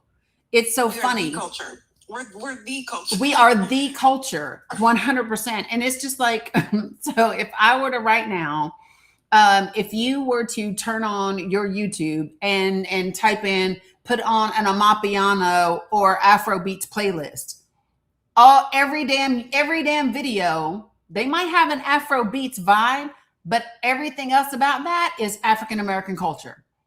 From the video to the talk to the this to the that to the every bit of that is going to be African American culture. Even K-pop. I mean, K-pop is, it's for those who don't know, K-pop is the K stands for Korean pop, but it's obviously where it's been a trend. Obviously, I don't even know how long. Definitely the last 3 to 5 years, probably more. But it is obviously inspired by hip hop and black culture. So Elvis Presley, all of them, 100%. Mm-hmm. And that's the thing. And so here's when I think about this, especially like being biracial, right?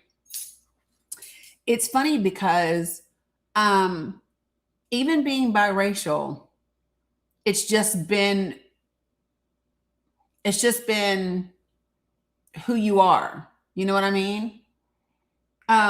I can code switch like everybody else, but but that cultural identity of being a white American is not who I am. You couldn't make me be that. You know what I mean? Not Cam. Why did y'all stop tapping? Because they got carried away in the conversation again. Because I mean, when you left, we got like 20K or so, like 10K, 15K or so, just when you stepped away. And I'm like, wait, not the number barely moving. Yeah, and so I think it's just important for people to really understand what it is and what it is not. You know what I mean? And I think the most important people that need to know it are Black people, right? And Kim, I would love to know your thoughts about this, because one of the things that I have said is I think we did a beautiful job at Black resilience and Black power, right? And Black pride. I don't know that we've done an exemplary job at Black self-love. I think, which is a whole topic all in its own. All in itself, right? All yeah. on its own. All on its own. That topic is very deep, like especially like for me, like you know, as someone who grew up like, you know, I'm not biracial like you, but you know, I'm fully Black, and like I grew up around predominantly mostly white people, right? So girl, we know.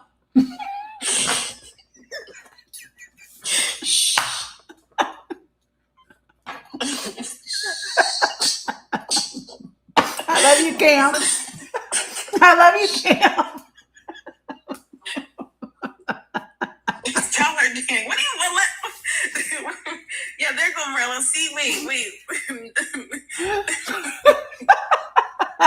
No, all the Black people laughing at me. Everyone got quiet except for all the Black people. All the white people are like, what happened? No, I see Marlo, Veronica, I see all you guys. I see. No, hold on, wait. I want to scroll back. Let me see. I need names. Wait, oh my God. Marlo. There goes Verona. Okay. Good trouble. I need names. Oh my God, that is so funny. I need specific. Okay.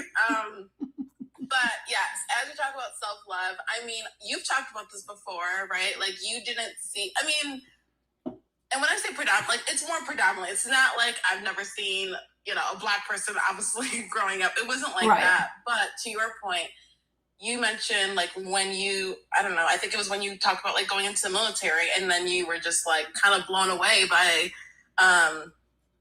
you know, well, you know, I mean, not blown away, but you were just kind of like, wow, look at everybody, right? And just kind of felt like you were connected, like, you know, whether it was like a connection or all of those things you've talked about before. 100%. And I felt similar going into college, right? Like being, I mean, even before college, I mean, most of my friends were, I mean, I had like, you know, Black and white friends, but I would say most of them, were white. But then it's like when you go into college, right? Or even, I mean, and honestly, that's not even a Black thing. That's honestly, just to circle into education for a moment, that's why they don't want people going to higher education too, is because that is when you become like, that's when your eyes open for a lot of people, right? Yeah. But, specifically as it relates to like, you know, the topic of Black love and stuff, I think that is when, for me, it was just kind of like it's a a moment, whole different, right? Yeah, it's a moment. It's a whole moment. different thing. A moment. I don't really know how else to describe it except for it's a moment. It's right? a moment. Yeah, it's a moment, and that I believe that is, you know, just to make it, you know, talk about the wider audience, right? I think that is, again, another reason why they don't want people to go to higher education, right? Because that is when you go to higher education, that is when you're like, oh, wait, you know, that's when you really see diversity. And that's when you really a lot of people open up their eyes during that period, and they don't want that, right? They don't want people to have different viewpoints and all of those things. And I think that is one of the reasons, right? Because when you go through, a K through 12 education, you're just in your community, you're around people who probably have a similar background than you, whether that's, geographically or demographics or economically, all of those things. But then, when you go off to university, you're around different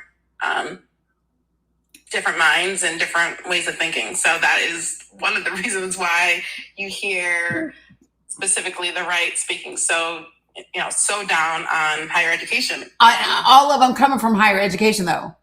All of them coming exactly. They want to talk so much shit about Harvard and Yale, but they be putting that shit on their bios and they LinkedIn be like Harvard graduate did it, but now all of a sudden Harvard is woke and this and that. You know what I mean?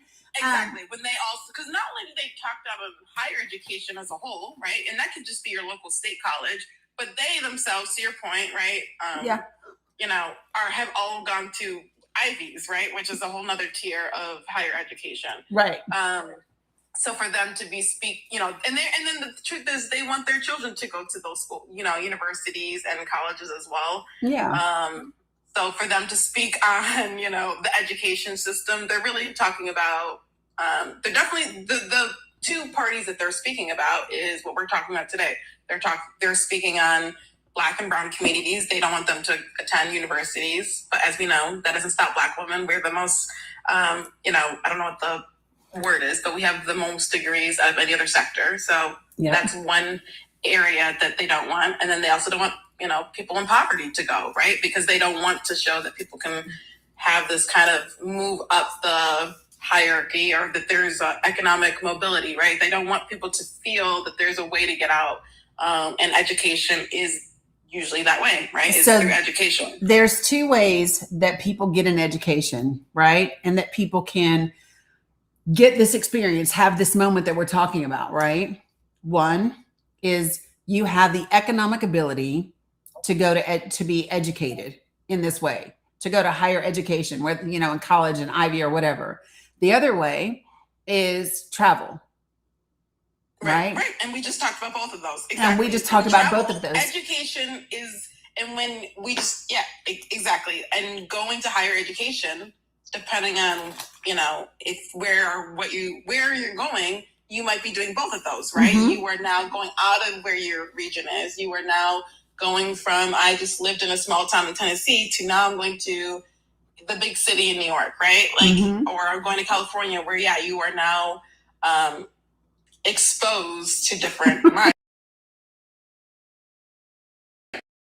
The bigger the college or metro, you might have students who are, from other countries, right? You're going to have all different kinds of minds. So being pulled together. So you're right. It's either through, what did you just say? Through moving or it's through travel or it's through economic it's the ability to get to higher education, right? And so think about it for most, either ways, whether it's travel or whether it's higher education, usually they will require finances of some sort, right? Exactly. Or you'll join the military, right? Which gives you both, right? In theory, right? You're getting education and you are getting travel in theory. The military. So so I don't know if you all saw this or not, and it's just been released and I am not going to be able to get through it on today's live. And tonight is our Project for the People meeting. I will get to it tomorrow at the latest, but the DNC has actually finally released the autopsy report from the 2024 election. And they had previously said they weren't going to release it. They have finally done that. Yeah, it just came across my thing and I was like, ding, ding, ding. So they have finally released it. And we'll have the ability to dig into it. The DNC chair apologized, and he said, by not putting it out, he ended up creating an even bigger situation. Whatever. So this will be an interesting read and discussion for all of us. But you saw earlier, but to Cam's point, you all, this is kind of what we're talking about. And so now y'all know me.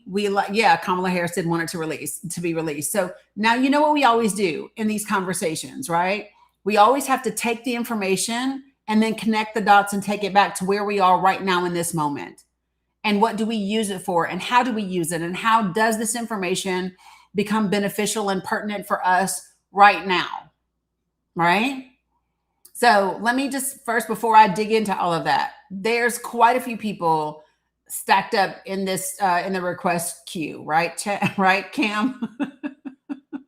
I didn't look. I see the number. It's honestly really hard for me to look when I'm here. I mean, it's not hard, but It's only like 16 now, but I'm not sure how many of them are real requests. Okay, Red Hot. I assume you just wanted to be up for right? I'm just gonna like start closing people. Yeah. Right, Red Hot. Yeah, because I see like Sand Baby, I see Life with Sherry, I see Velma, I see Live Music, I see Joyce, I see Gatito, I see Sonia, I see Lotus White, and the winner 2222. Yeah, but I'm not really sure like if those were intentional or not. So if they were intentional, guys, then what I'm going to ask you to do is to request back up. I got you, no worries. I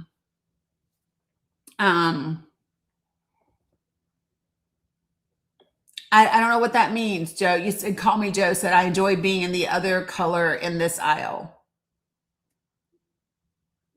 I don't know what that means. I don't know. See, I'm glad it wasn't just me then. Call me Joe.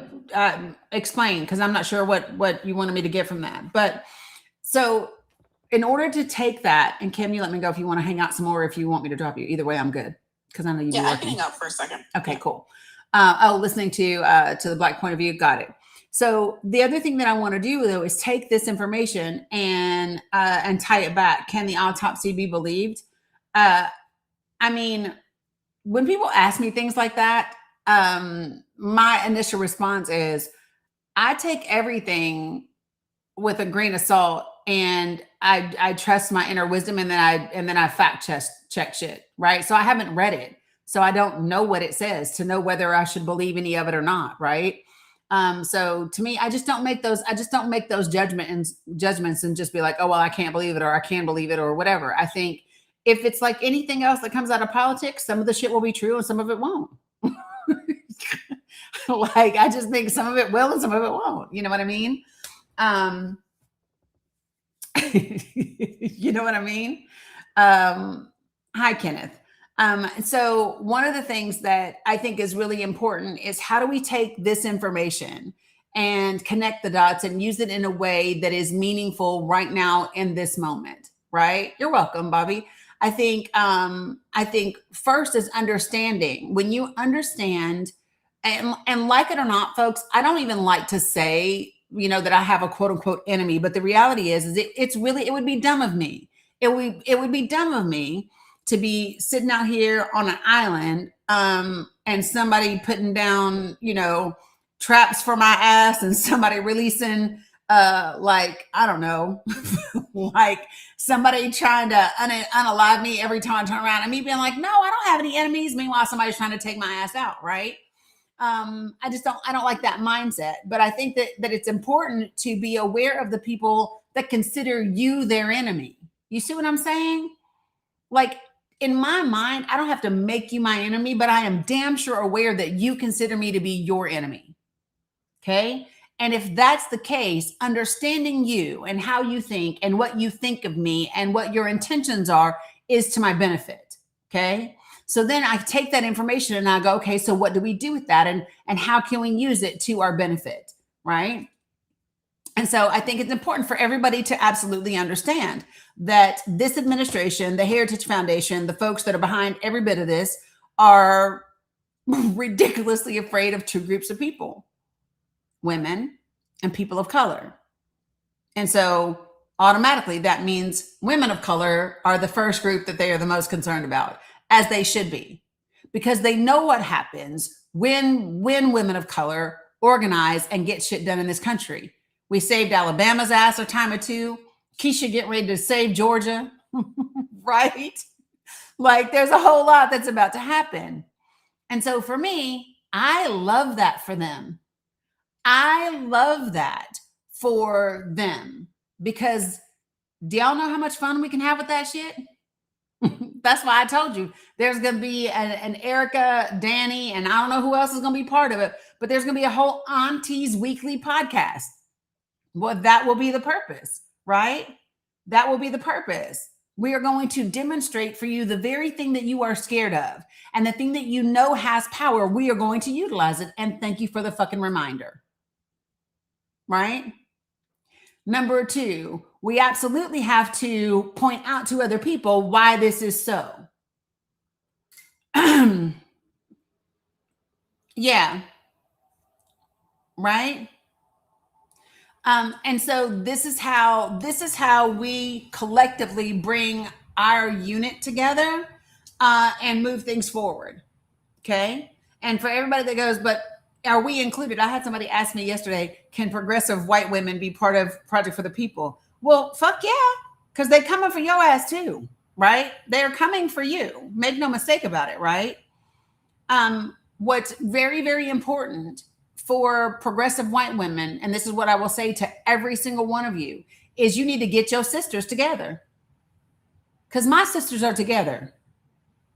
My sisters are together. We are on the same sheet of music. We got this shit going. We are galvanized, right? So y'all need to get your folks together. Okay? And you can ask for a resource, but not an education. If we give you an education, that's just a cherry on top. Listen to what I said. You can ask for the resource, but you're not entitled to the education. If we give you the education, great. It's because we're being generous. Okay? But that's not our responsibility. Your responsibility is say, give me the resource, let me go do my homework, and then come back if you have questions. Come back if you need a little something extra. Okay? And I'm saying that with love. And the reason why I'm saying it the way I'm saying it is because we have to be honest about where we are. Right? And I'm not willing to not be honest about it. Right? I can't not be honest about it. Right? Right. You have to do your work. Exactly, Leslie. You got to do your work. Right? And so this is the part that's really important. And don't get it twisted. Y'all know this about us. We will when we see you doing your work, we will absolutely help you the fuck along because that's what we do. It's who we are. It's how we're built. Right? But you're going to have to do some work, especially because y'all, why we here? I just want to be real clear. Y'all, why we here? So that means it's absolutely your responsibility to get it together, right? I mean, and I'm not going to speak for everybody, but I will say for me, right? For me, you are like the husband that said you would never cheat, and I just caught your ass on fucking Yahoo Messenger in 2004, talking to blonde girl 69, or in this case, talking to like narcissistic sociopath 40, right? And that means we have to see you demonstrate by your behavior.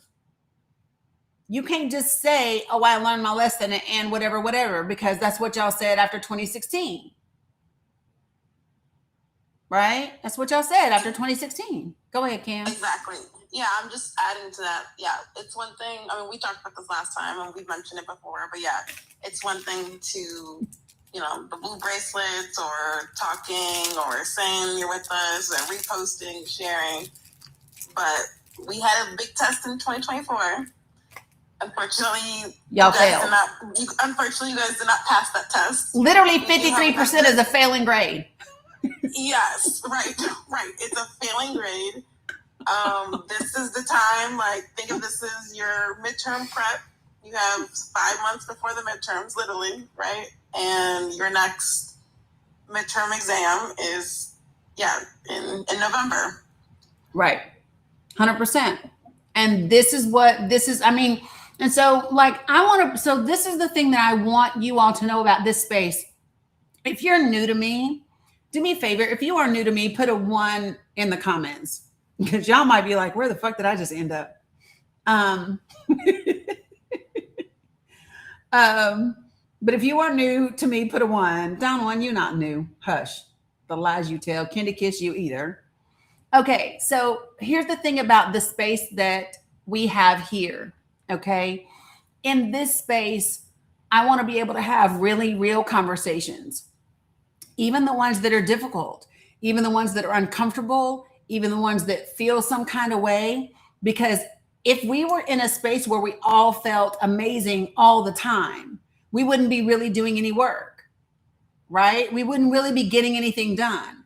So there has to be some discomfort. There has to be some like, oh, I don't know how I feel about that, right? But the beautiful thing about what we do in this space is when that happens here, we stay in the moment. Y'all, we stay in the moment. I have had people catch feelings and have their little feelings hurt at different times in different parts of the conversation. But one of the reasons we're able to do that in this space is because those of us that have been in this space for a long time together know that it would never be someone's intention to hurt someone else, like on purpose, right? That's not what we would ever be intended to do. If we're saying something, it's so that we can grow. It is so that we get better. It's so that we improve. It's so that we continue to do what we got to do. Because most of us have babies and grandbabies and sisters, and all of us got cousins, fake ones and real ones, play cousins, right? And the goal is nope, KK, even MAGA. And I don't say maggots in this space, just so everybody is clear. See, some of y'all about to find out where you at. I don't do maggots. The same way I wouldn't do demon rats or Democrats. I know you're just kidding, but somebody else might not know, right? That we don't do it in this space. And here's the reason. The reason why is, listen, you're not going to be like, oh, well, all of a sudden I know I voted for Trump and I was wrong. And I'm like, oh, girl, you can come to the cookout. No, nope, nope. However, we can go out to eat together. Do y'all understand the difference? Let me explain to y'all the difference, the little nuance in what I just said. If you were to say to me right now, I understand that I voted for Trump and it was the mistake, and now I know better, I'm going to do better. And I'm going to say, great, we can go to a restaurant, which is neutral territory, where you can get a meal and I can get a meal, and you can pay for your own shit and I can pay for my own shit, and we fine, right? But no, you can't come to the cookout. You can't, you're not getting the invitation in the house right yet. You damn sure can't bring nothing for nobody to eat. I don't know what you be doing in your kitchen yet, right? And so it's that relationship isn't there yet. It's just, okay, cool. Let's see how this goes. Right? Right, invisible string, and I picked the restaurant. It's, yes, let's see how this thing goes. And that's a reasonable response. I just really want you all to understand this. That is a reasonable response from any minority group in this country. If you are someone that supported this current administration at any point in the last 10 years, and someone says to you, I'm here, right? And I'm tentative, you can't be offended. You can't be offended because you were part of something that did incredible destruction, not just to like the country, but to the world, to children, to women, to the elderly, right? And so don't be offended when people go, I hear that you say that you learned your lesson, but until you retake the test and I see that you got a passing grade, I still need you to be studying. Right. Right. And we're not doing like a curve. What do they call it? Like the There's curve. no curve. Right. There's no curve. It's just the test. It's just the test. Right. And that's where we are. But this is how we build something really, really good. Y'all hear me? This is how we make America truly great. It's by being honest. Y'all wouldn't want me to lie to your face and be like, girl, I see you got a blue bracelet. We friends. You wouldn't want me to do that. Because number one, you would know by my energy that shit ain't true. You would already know. Right. Right? And so we just have to be about that business. And then we have to be willing to have difficult conversations. And we got to sit in them together and connect the dots. And that means I'm willing to sit in there and I'm going to talk to you about the sexism and the misogyny and all the things that white women do experience. And I'm going to then say to you, yes, and now, now I will raise you some racism and some discrimination and some prejudice, right? That's the thing. Can I explain as white women you do this? Yeah. I mean, Blue Honey Pie, you do it already. You show up in the space every day.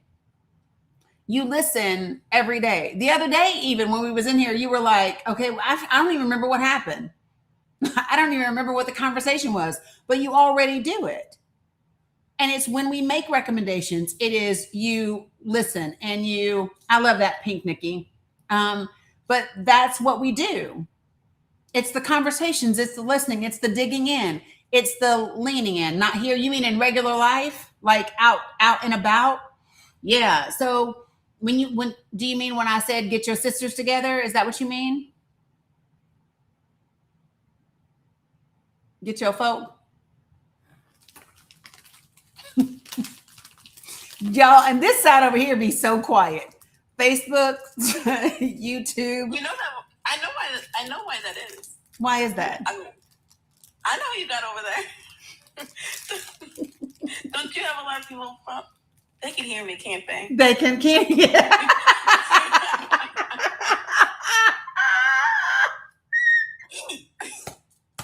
Not that they can hear me, can't they?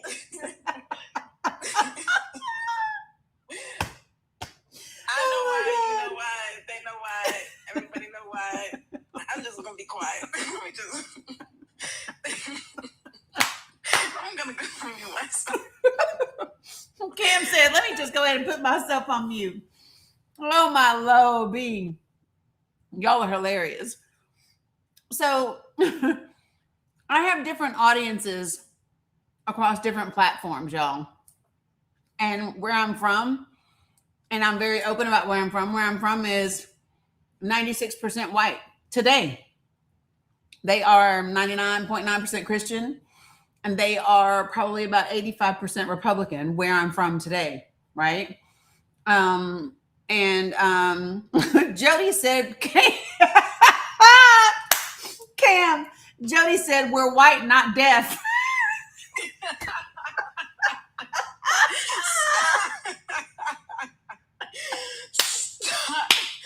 Oh my God. Jody said, we white, not deaf. I'm glad I'm coming through loud and clear. Oh my God. Oh my God.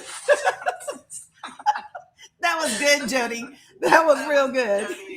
She got you.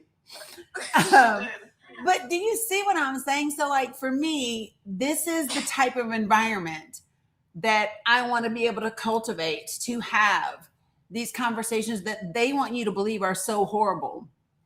And that they want you to. So, like, real talk, do I make anybody that's white in here feel like you should be ashamed? Do I make white people feel bad? White people, that question's for you. Have I made anybody feel bad? Because that's not the goal, right? That's not the goal. But they want you to believe that conversations about race are supposed to be to make you feel bad. I don't want you to feel bad. You didn't do shit unless you voted the last time. You know what I mean? Shut up, Red Hot. Talking about half of me. But you know what I mean? I want you all to understand that they want us to not have these conversations, because in the conversations is where we grow and where we heal. And that is also where we build connection. And when we build connection, and I'm going to tell you where the majority of women are going to build connection. We're going to build connection around our families. Whether you have biological children of your own, whether you have nieces or nephews, whether you have sisters and brothers, whether you have, we will find connection within our families. Yeah, I believe that. I mean, I saw Sherry just comment Yep. She said just a no. little bit ago. And I think that's a perfect example because that was one of your connection points when With her. It was our grandbabies. You know, when you and Jerry first had your first conversation. So and yeah, it's all about the kids, and I think that it's a good a connection point for a lot of people. Yep. And this is the thing. Ties into educate. That ties into all, the he, right? That ties into healthcare, obviously, like the measles and all this stuff that's going on, right? But it ties into every bit of it. We all want our children to be safe and healthy and taken care of. Yeah. We do. And here's the thing. When I say families, I don't necessarily mean biological. Right? I don't necessarily mean that. For many of us, yes, but we have family. Almost all of us have people that are family that we don't share a lick of blood or DNA with. But we care about them. And that's even people that I don't even know. There are people that I don't even know, and I would still care about you as if you are family, because I understand that as the least of us is, so are the rest of us. Right? And it's so important for people to understand that we are all literally connected together, and we have to really tap into that and understand, because that is the thing, that is the reason why the matriarchy is coming. And matriarchy, listen, matriarchs don't, we don't rule. Matriarchs have never had to rule in that way. That's not how we don't have to. See, men think that you have to rule over people. Women know that you don't. Matter of fact, the most effective ruling in the world is when they think, everybody thinks it's their own idea to do exactly what the fuck you want them to do. Right? And that is where we are. Yeah. And I think that's the thing.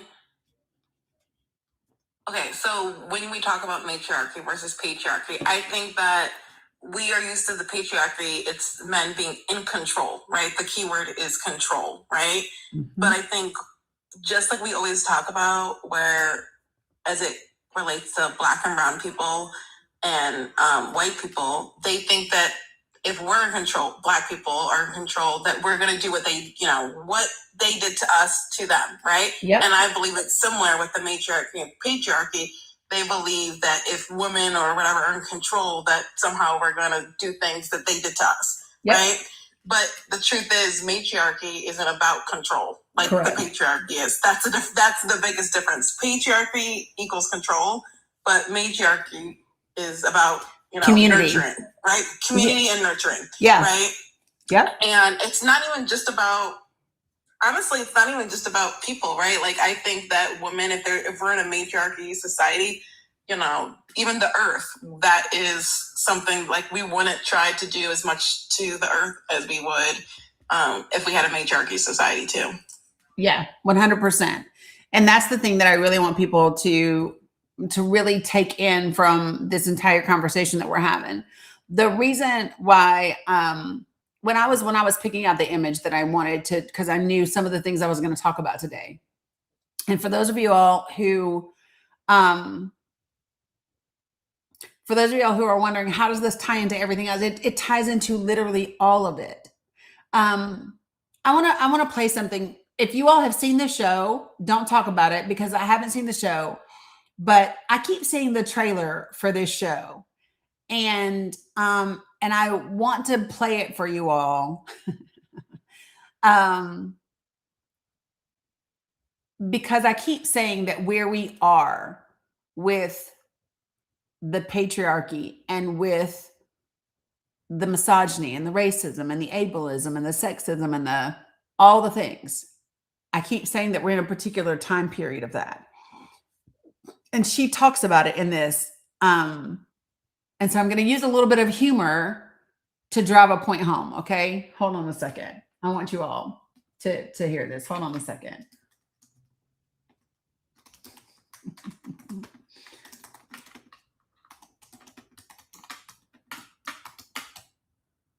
This is it. Oh my God. I love this so much. I have seen this trailer several times, and every time I see it, I keep saying, damn, I need to, I need to watch this. And so what I think I'm going to do so that you all can see it over here is if I show it, but if I show it with me on the screen, then they won't get me. So hold on, I'm going to show you something. Give me 1 second. I'm going to da da da da da. Yes, that's what I want. Thank you very much. And she started real quick. I thought there was going to be an ad in front of it, y'all. There was no damn ad. There was no ad. I just clicked it and she started talking. Okay, so here we go. I'm getting ready to get excited now because it's so good and it's so funny. Okay, so you guys, let me take this down to the back. All right. No. Oof. Bobby, I haven't. All right. So y'all stay with me. And I'm going to do this so that you can see me and this video that I'm sharing. See? So now TikTok won't get me. Y'all can see it, right? Okay. So, and now I'm going to turn it up. Okay. Here we go. You ready? Who would like to hear about what happens when you are dying? That's good enough for me. Death is not a mystery. It is not a medical disaster. It is a bodily process, like giving birth, or like going to the bathroom, or coughing, having an orgasm. Because your body knows what to do. Your body knows how to die. How cool is that? Okay, here's what to expect. In the last month of your life, you're gonna stop getting out of bed. You're gonna eat and drink a lot less, and you're gonna sleep a lot more. Now, delirium is very common, and some people say they get this feeling like time stops being real. Is that something that you've been feeling? Yes. Yes. Okay, 2 to 3 weeks out, you're gonna need help with all daily activities. Stick with me, But y'all. my favorite part of the dying process. Amy! I know, I've been talked to about my enthusiasm. I should dial it back, sorry. It doesn't work for me right now. Should I keep going? Okay, wait. This is one of my favorite things when she says, my favorite part of the dying process. And she's like, Amy. And she said, it doesn't, I know. They've talked to me about my enthusiasm, right? Oh my God. It's so good. Okay, sorry. I just need, it's called Dying for Sex is the name of the show. Okay, so hold on. Here we go. Listen. Feel. Is that something that you've been feeling? Yes. Okay, 2 to 3 weeks out, you're gonna need help with all daily activities. But my favorite part of the dying process. Amy! I know, I've been talked to about my enthusiasm. I should dial it back, sorry. It doesn't work for me right now. Should I keep going? Yeah. But will you hold my hand?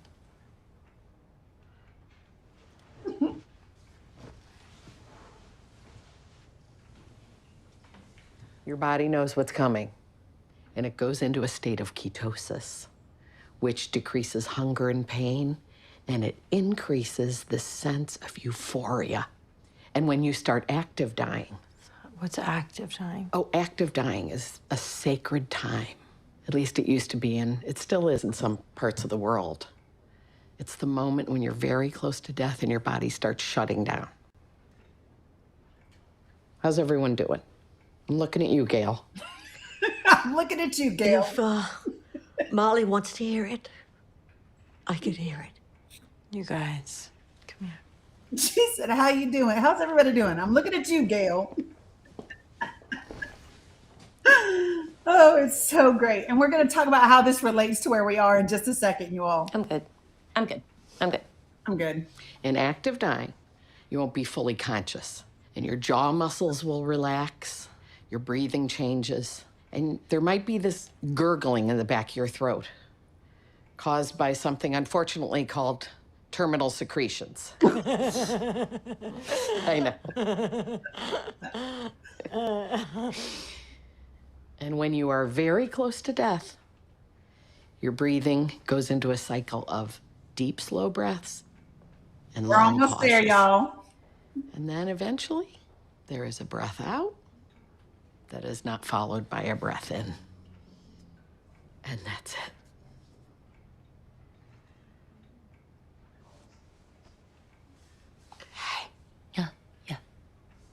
sure that my mouth isn't open when I die. Okay, You promise not to bite me. just don't bite me. Why would I bite you? I don't know why I need you to tell me this, but please say that you won't bite me. How long have you had that fear? I understand that you would not. It's very intense in here. It's an irrational fear. Okay, and at a certain time, if you're just feeling too weak or, This is my favorite part, y'all. too much pain or you're just done, you can talk to me about sedating you, but then you'll be unconscious. I want to feel everything for as long as I can. Okay, good. Wait, I forgot to tell you about the rally. Jesus. The last week of life, some people experience what's called the rally. And it's this just surge of energy and mental clarity. So enjoy the rally. Just know that you're another step closer to death, okay? And that is where we are. I want the GOP, and I want the white supremacists, and I want the misogynists, and I want the dictators and the fascists to enjoy their fucking rally because they are one step closer to political death. They are one step closer to political death. I have been saying this for years that this is the death rattle. She calls it the death rally. It's the same thing, y'all. It's loud and it looks great and it has all this energy and it's so clear, right? But it doesn't last. You are one step closer to death. And that is where we are. That is where we are. And I really want that to sit with you all. I want you all to think about it from the sexist, the misogynist, the ableism. Like we thought all of those things were dead, right? From the civil rights movement, didn't we? We thought we were done. And then all of a sudden, there's this fucking rally that came out of nowhere. And you're like, what is this shit? Not done, Kim, but you know what I mean. This is the death rally. One step closer. One step closer. And so I really want that to sit with you all. And I want you to sit with that for a moment. And then if you really want to have some fun, think about their terminal secretions.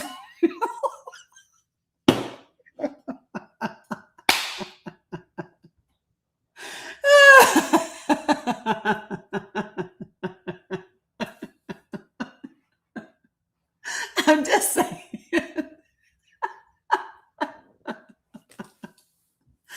Oh my gosh. Right. His diaper wearing ass. So here's the thing for the person in the comments who just said, I wish they would hurry the fuck up. The speed at which it happens is entirely up to us. The speed in which it happens is entirely up to us.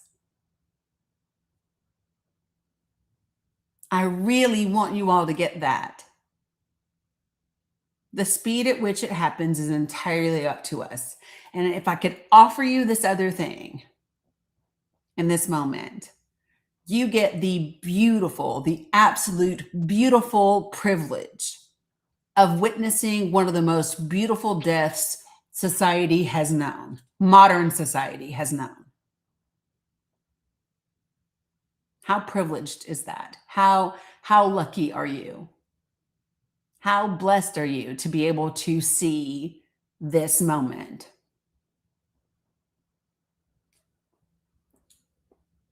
A little perspective shift.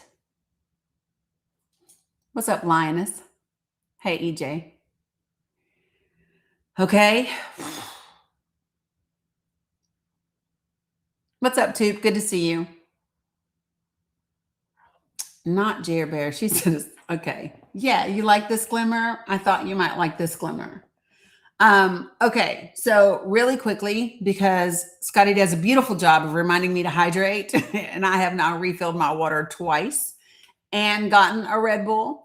So that means, thank you, Cam. I'll be right back. Time for a little commercial break. Hello, all TikTokers, Facebook people. I know that you guys can hear me now, loud and clear. Hey, Jody. Hey, everyone. For TikTok folks, please tap and share on the live.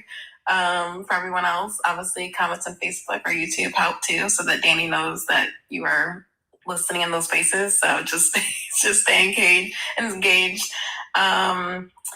Reminder, Dani has Project for the People, what is it called? The meeting tonight, right? It is at, I believe, 8 p.m. Central, 8 p.m. Eastern, excuse me. Someone feel free to correct me if I'm incorrect in the chat, or when Dani comes back, she can let me know, but I believe it's at 8 p.m. Eastern time tonight.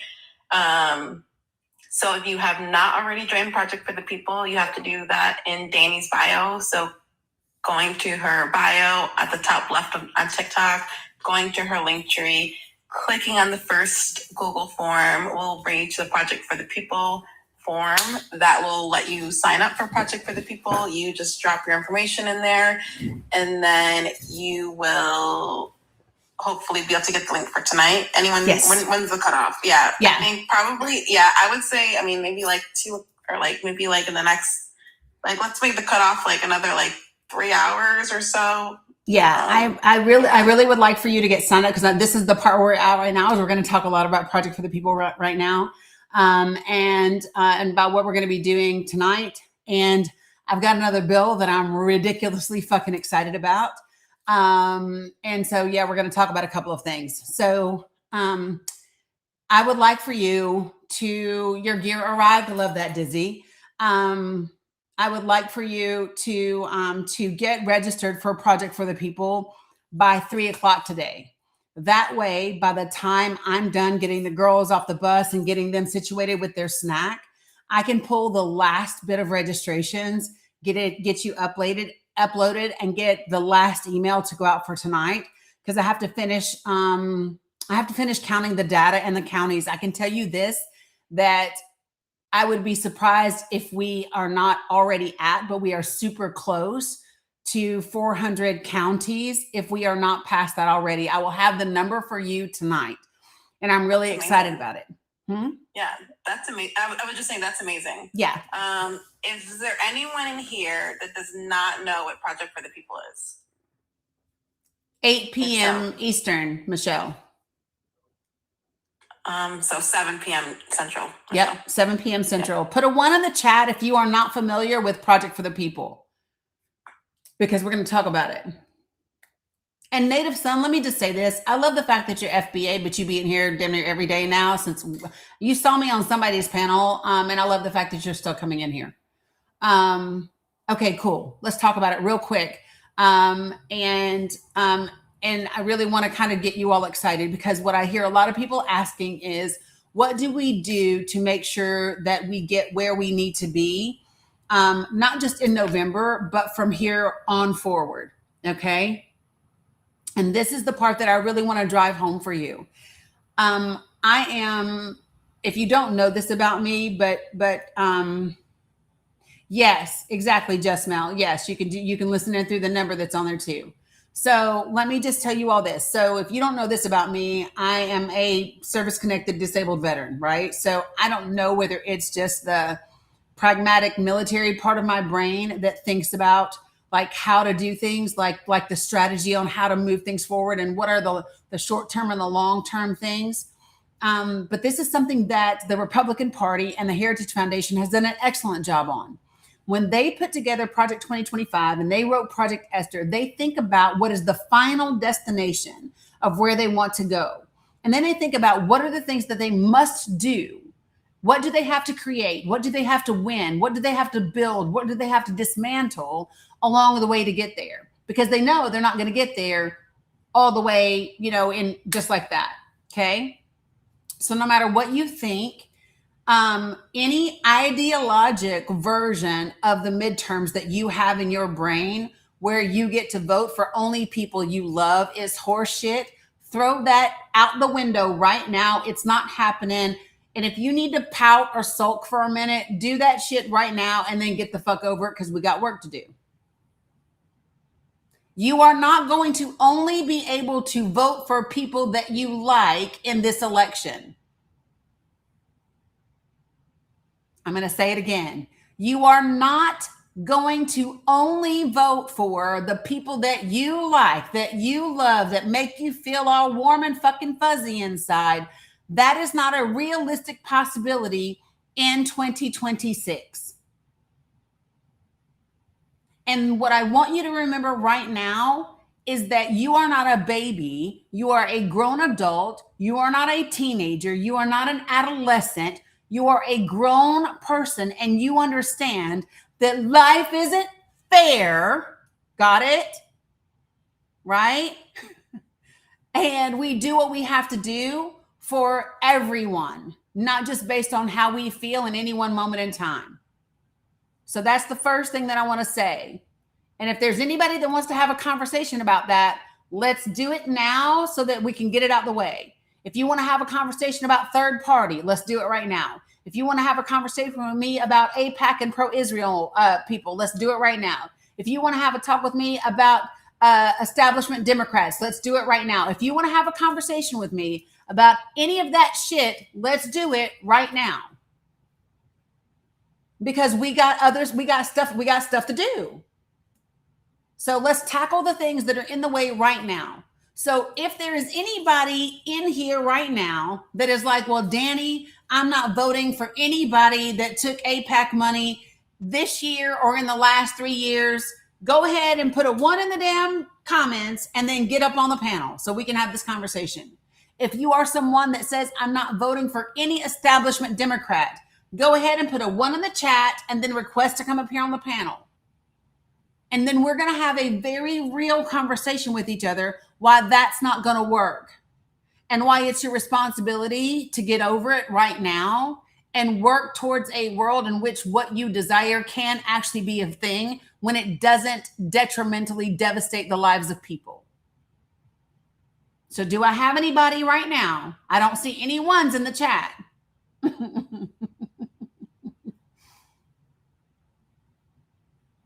Any ones in the chat?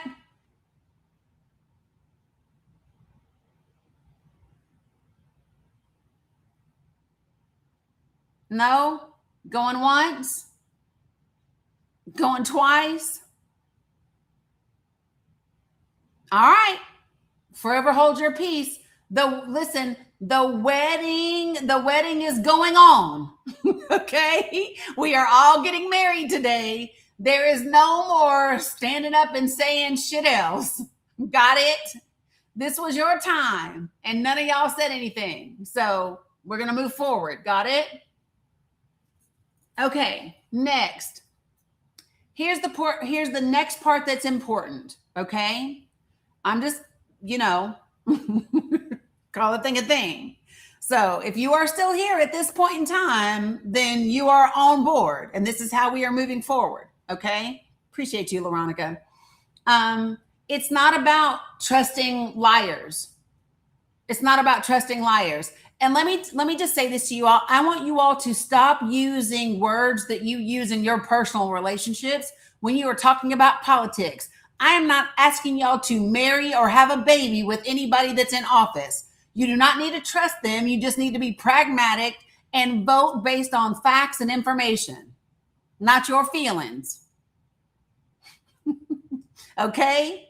We not dating people in office. We not having babies with them. No, none of that. So trust is not even anything. Why would you even think that you can trust a perfect ass stranger? That's not even a word that should be in your vocabulary when I'm talking to you about the people that are running for office. The only thing that you can do is to make the most well-informed, fact-based choice. That's all you can do. Because what's so crazy is some of y'all was married for 23 years and then found out that ninja wasn't nobody you thought they was. If you don't know the person that you was married to for 23 years, how the fuck you think you gonna know a politician? You not. Some of y'all just found out about cousin Stevie and what the fuck they did 20 years ago, and y'all surprised. And then you want to know how you can trust the person that's running for office. You can't. Okay? Stop it. Stop it.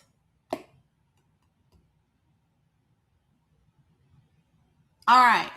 So, what we want to talk about, all right, is we want to talk about how we build communications and how we build connections and conversations in our, I have your mama saying ninjas, I'm just saying, in our communities in a way that brings us together and gets us past the rhetoric and the bullshit.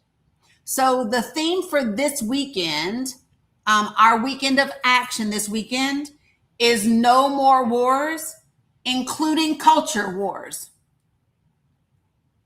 I'm going to say that again.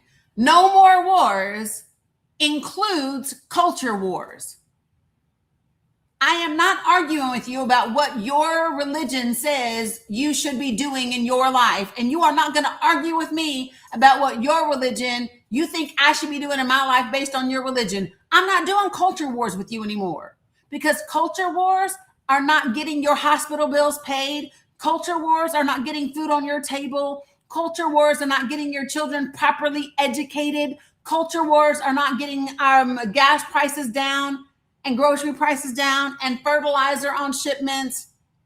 Y'all better stop talking about bullshit that doesn't matter in the vast majority of our lives. Okay? Unless you have a trans individual in your school system playing in sports in your school, I don't want to hear about that shit. And if you have that, you need to take it up with your local school board. It ain't got nothing to do with Congress. I'm going to say it again. Unless you have that in your school with your kid, I don't want to hear about it. And if you have that, take it up with your school board. Exactly. And if your kid's not in sports, just, again, you can be quiet because your kid's not participating. Yeah, listen, if your kid is in band, shut the fuck up about school sports. Right. If your kid's in orchestra and if your kid's in orchestra and they're in the music class, yes, or they're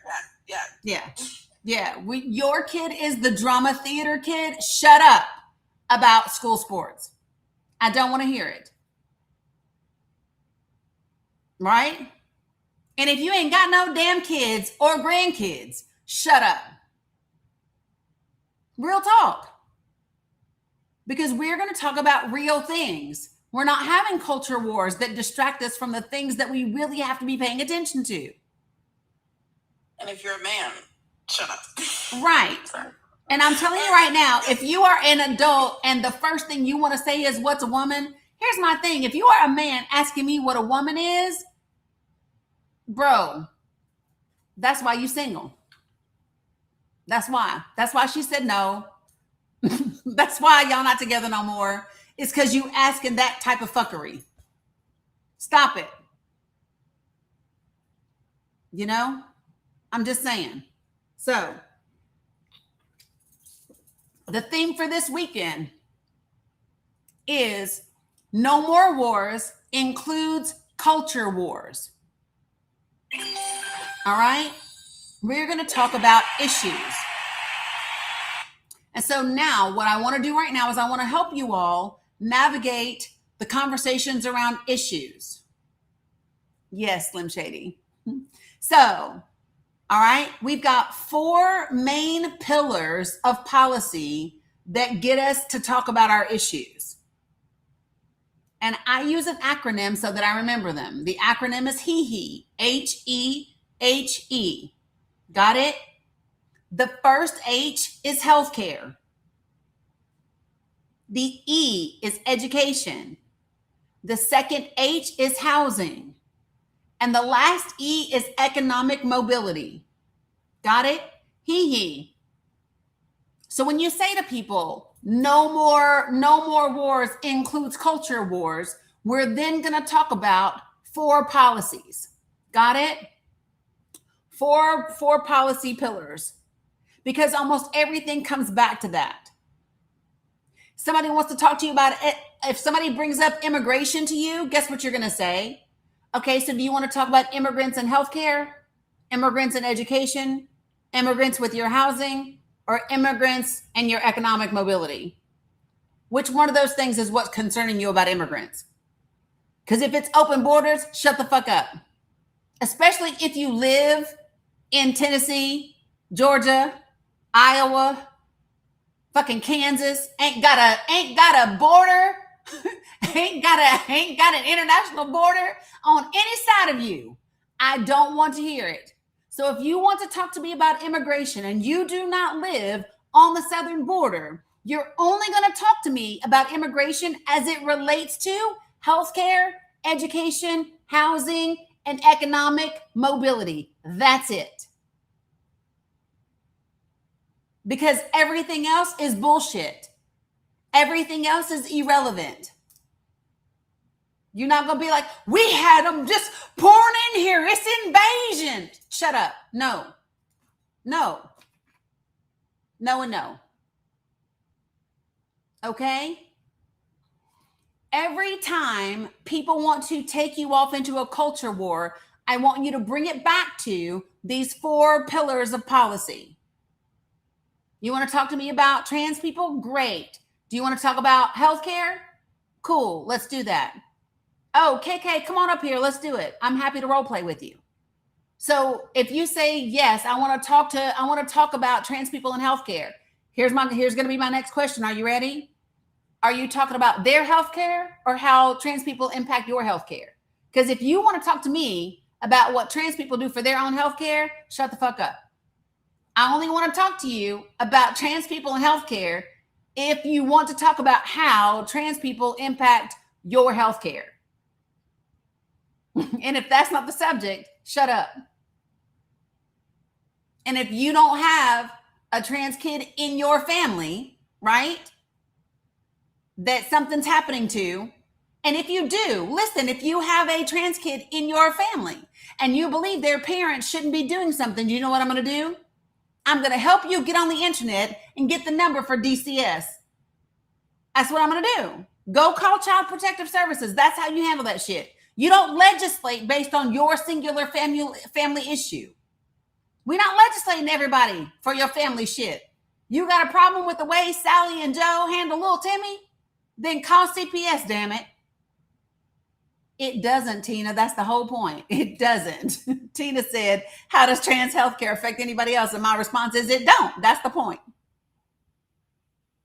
You got it? Do you see how you just nipped that shit in the bud? If you know of a trans child in your community and you believe that their parents are quote unquote mutilating them, call CPS, damn it. Why haven't you done that by now if you're so worried about them children? Surely to goodness, if you really thought that you knew a child that was being quote unquote mutilated, if they were going home as Sarah and coming home as Timmy, surely to God you called somebody already, right? Surely. Y'all see where I'm going with this, right? Every conversation, you bring it back to policy. You bring it back to pillars of policy. Got it?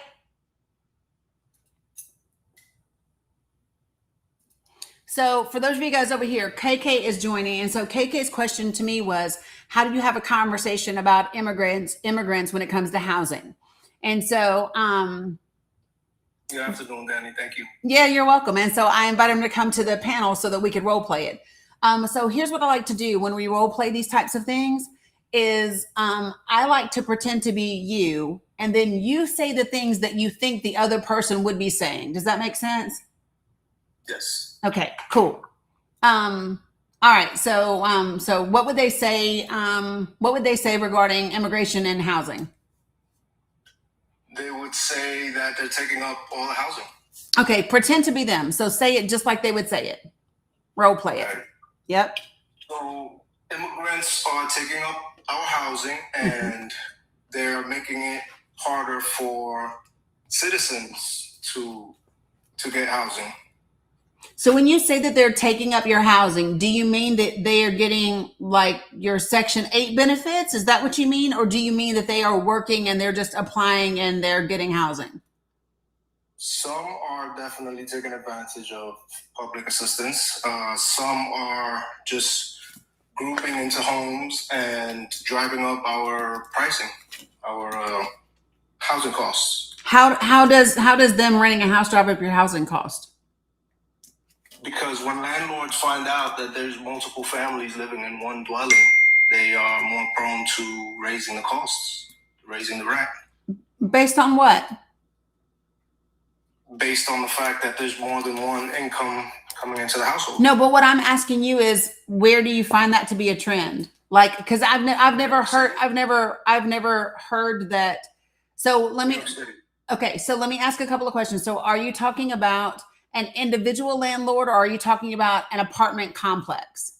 Apartment complex. Okay, an apartment complex, and that is privately owned? Privately owned, yes. Okay, so privately owned apartment complex, and you're saying that a landlord finds out that 10 people live in an apartment, and so they raise the apartment rates for everybody in the building? More than likely, yeah. They're more prone to raising their market rents, and that's going to affect the general population.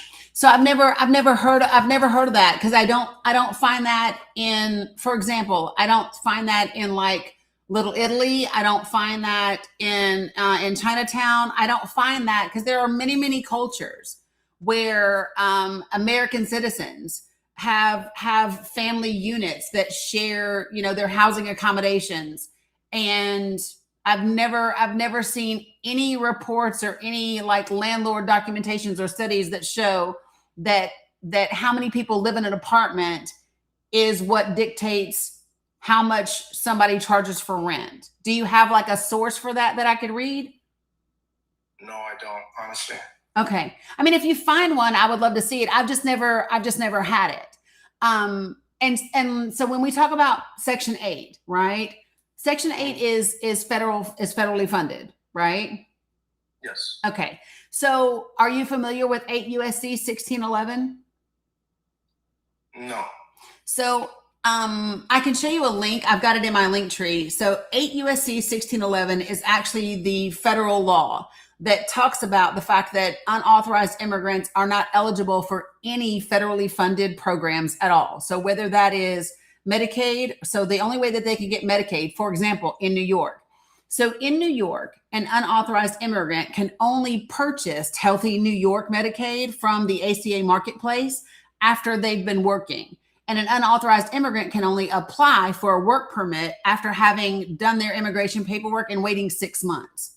So in New York or anywhere else, federally funded Section 8, which is, Section 8 is federally funded, it doesn't apply to unauthorized immigrants.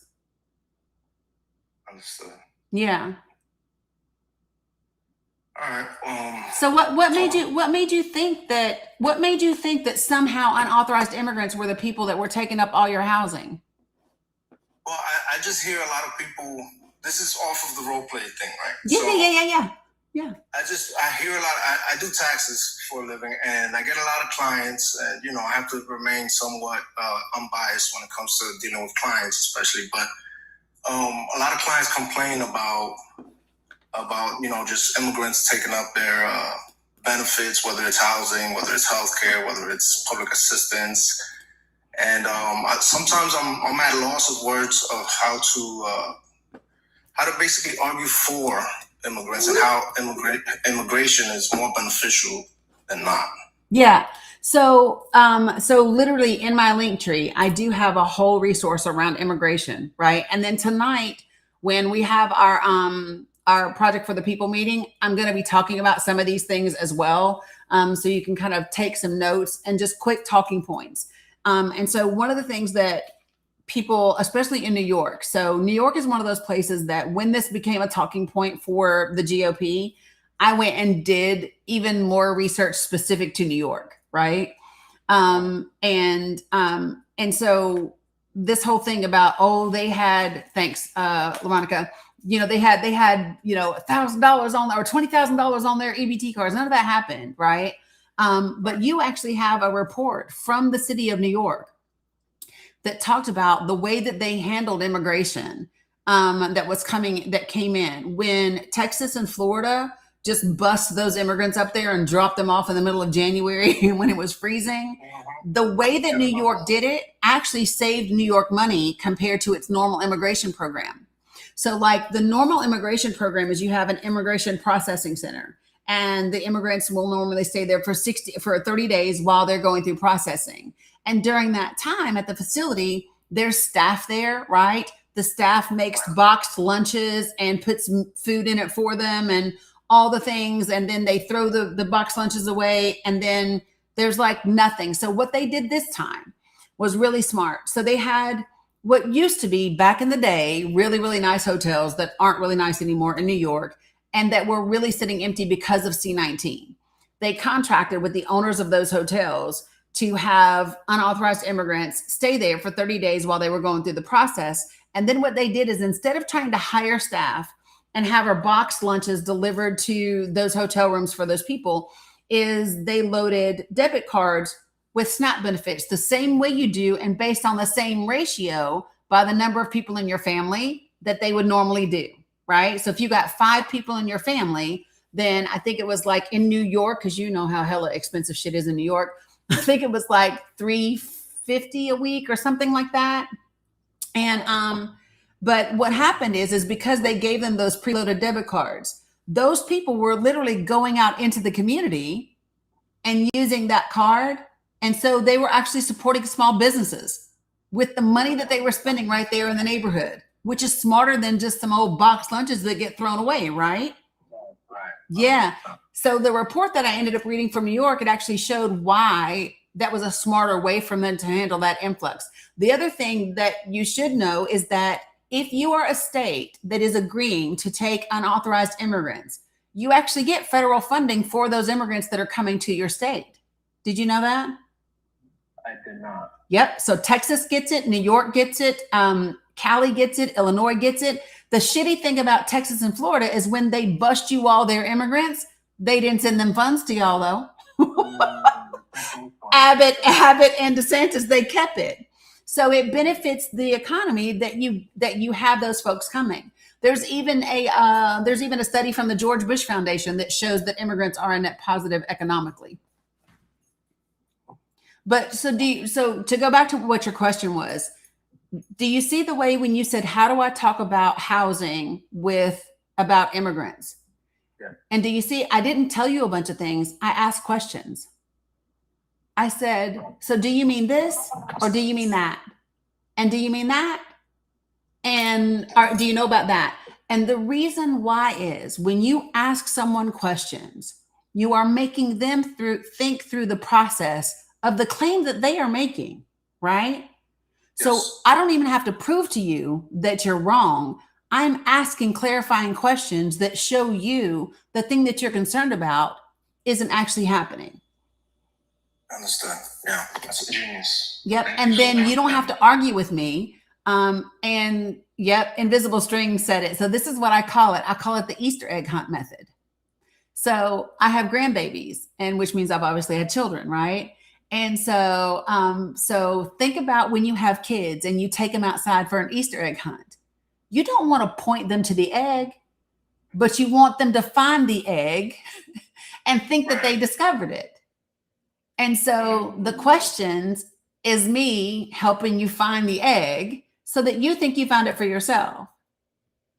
Wow, that is so genius. Yeah. Thank you so much. You're very welcome. I really appreciate that. Yeah. You can drop me. I'll be here. You're welcome. Appreciate it. What's up, Shimmy Shimmy Cocoa Puff? Yeah, so I call it the Easter egg hunt, you all. And the reason why I don't say like leading a horse to water and not making him drink, because it sounds like the person's dumb. If I lead you to water and then you don't drink, it makes it sound like you're dumb. But if I make it sound like something fun and you're getting a surprise and you're figuring it out, and what I'm doing for you is I'm giving you autonomy over your own experience. I'm not trying to shame you. I'm not trying to guilt you. Exactly. I'm empowering you. And so it's just that small shift in perspective in the way that we see things is it helps in our conversations with each other. Right? Because now I'm not like, yo, dumbass ain't even drinking the water I'm showing you, right? No, it's, oh, they're getting close. Do y'all know what it feels like when you're trying to get a kid to see the Easter egg? And you're just like, ooh, he's getting warmer. It's fun, right? And then you're proud of them because they're getting there. You know what I mean? It's just like, it's a place of respect in terms of conversations.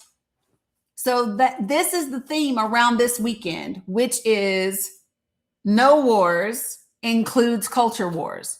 So if they want to talk to you about LGBTQIA, we're coming back to HEHE, healthcare, education, housing, and economic mobility.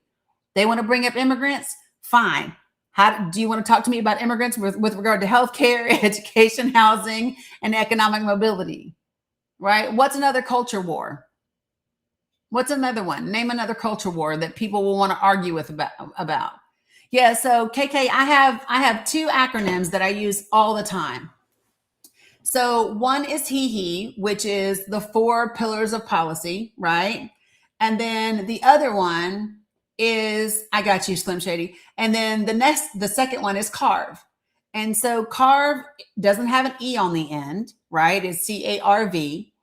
And CARV is what I say, if everyone brings these 4 things to every conversation, you will leave with understanding, even if you don't have agreement, which is great. Because the more that we understand each other, number one, the more connection we're building, right? Because understanding means connection. And the more I understand you, the less likely I am to hurt you or to vote for someone or something that does hurt you. Because now I understand it. Even if I don't agree with it, even if I don't condone it, I'm like, shit, but I understand that. I get it now. Right. And so understanding allows us to give people autonomy over their lives and not to be, not to want to dictate to them. Okay. So those 4 things, which there's putting in the chat, CARV stands for compassion, authenticity, respect, and vulnerability. Okay. And when you bring those 4 things, that is how you develop connection and understanding with each other. Now, things that you can also use. If you have never ever seen the Google Drive that I created for you guys as a resource, put a 1 in the chat for me. If you've never seen the Google Drive that I created for you guys as a resource, put a 1 in the chat for me. Okay, I'm going to show you guys. You ready? And in my head, this is what I heard. You want to hear it? Here it goes. I don't know why music stays in my head all the time. You want to hear it? Here it goes. Okay, so remember, this is Project for the People. And what I wanted to do is I wanted to make it as easy as possible for people to do this. We work. We have lives. We have children. We have grandchildren. We have all of those things, right? Yes, I will. And so I wanted to make it as easy as possible for you to be able to share information that matters to the people in your life. So I created this Google Drive. And if you've already signed up, if you signed up before 5:00 yesterday afternoon, you got an email, and the email that you got from me had a link to this Google Drive in addition to the link for tonight's meeting and other stuff. If you've just signed up today, you will get this link in an email this afternoon, as long as you sign up before 3:00 this afternoon. Okay, so let me show you what this looks like, you guys. Boom. Okay, so I'm going to show you guys. All right. I'm going to take the first 3 that I see. Okay, so 3 people that have never seen this Google Drive. I want you to put in the chat the state that you live in and your congressional district. So whether you're in like New York 8 or Ohio 10 or whatever, tell me the state that you're in and your congressional district. Somebody that's never seen this.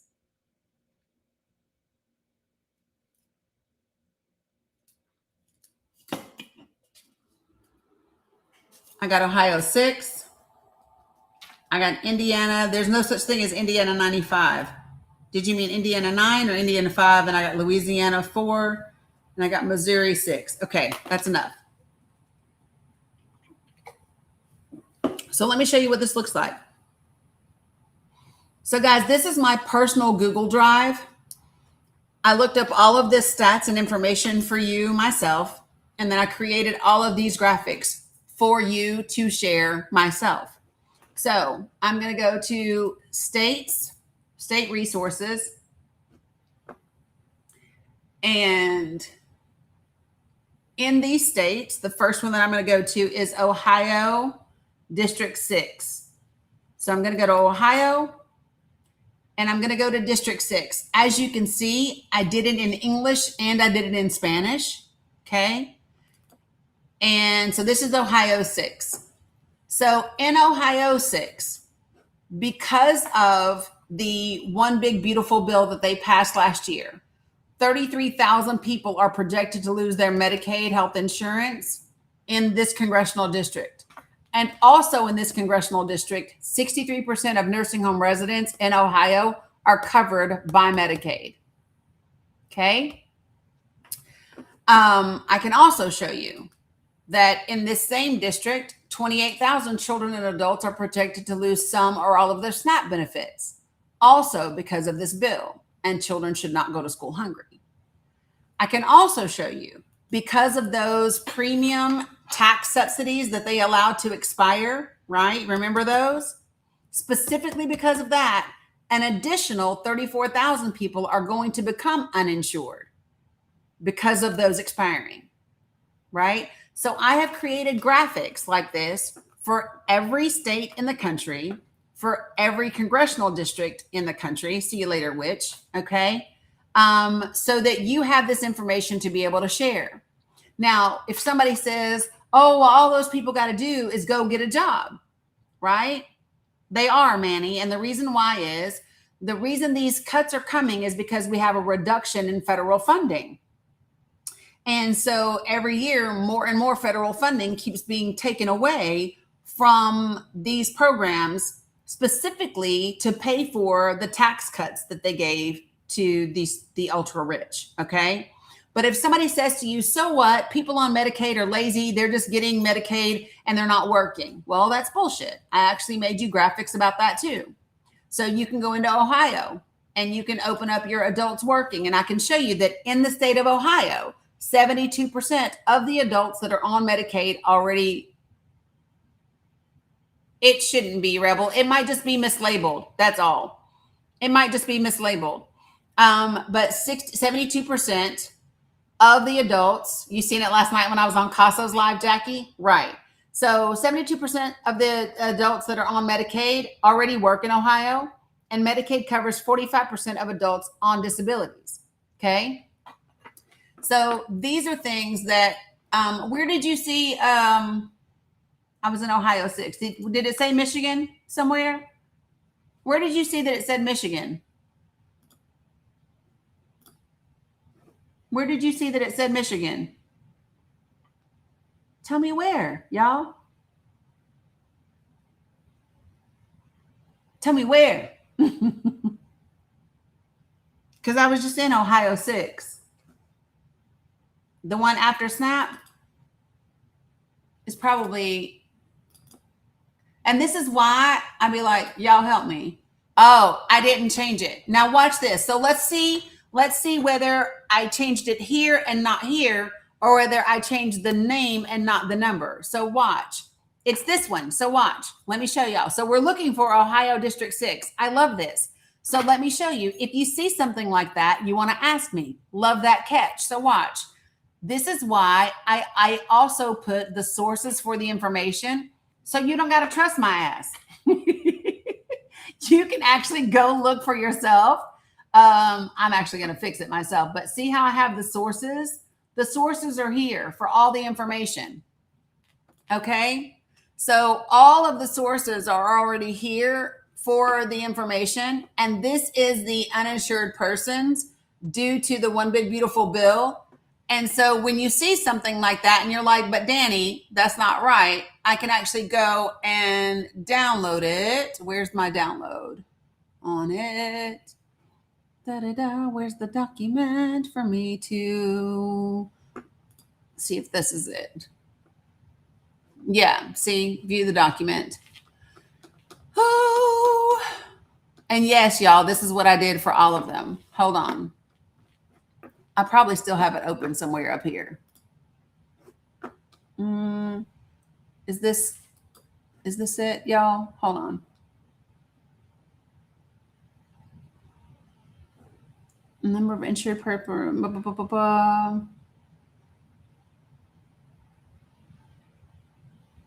Okay, hold on. It's just easier for me to do it this way. Give me a second.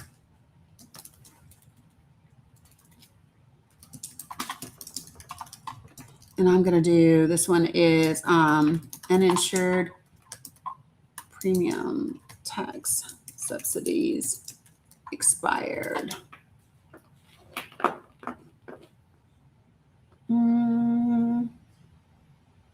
Wait, I'm going to do projected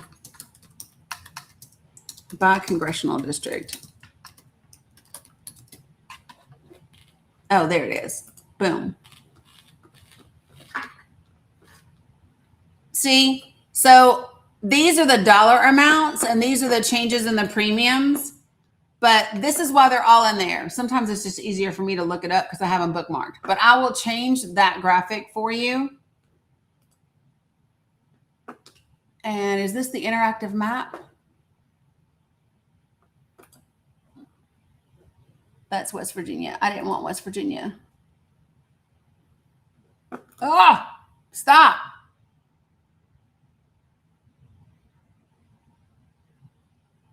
Can I just do the whole state? No? Okay, I'm not.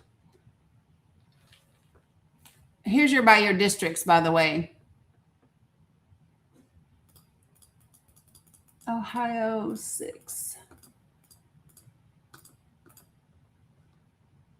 Ohio 6 is, that's your enrollees. This is your subsidies. So it's 25. So it looks like I actually changed the date and not the name and not the number. So I'll fix Ohio 6. Uninsured. Thank you all. Okay. All right, Sin. All right, so let me go back over here. And we will do Louisiana 4. Okay. Louisiana, and I'm going to go to 4.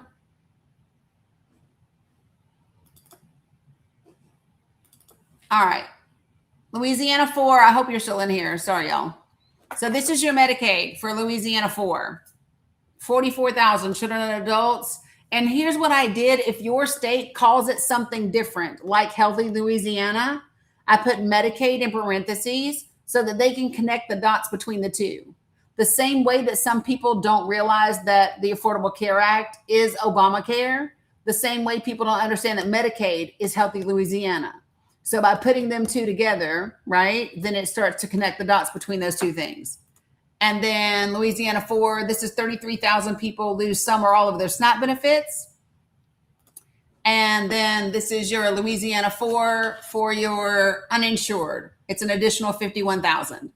Now let's go back over here to our sources document. And I'm going to go up here to, look, somebody's in the document, y'all.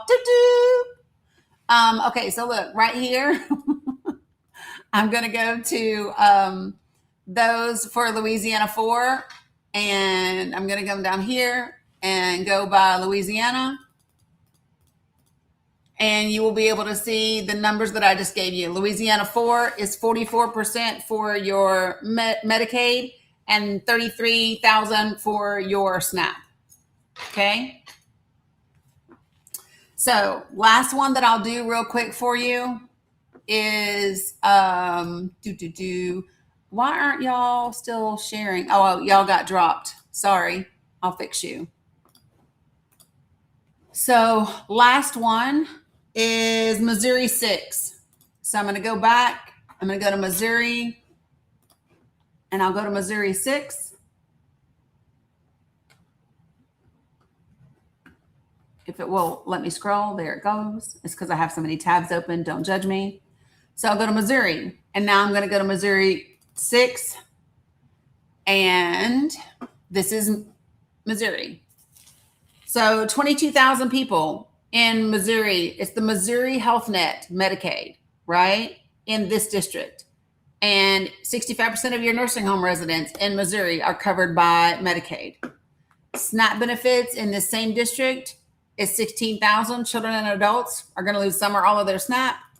And then this one is your uninsured because of the tax premium, an additional 25,000. Okay.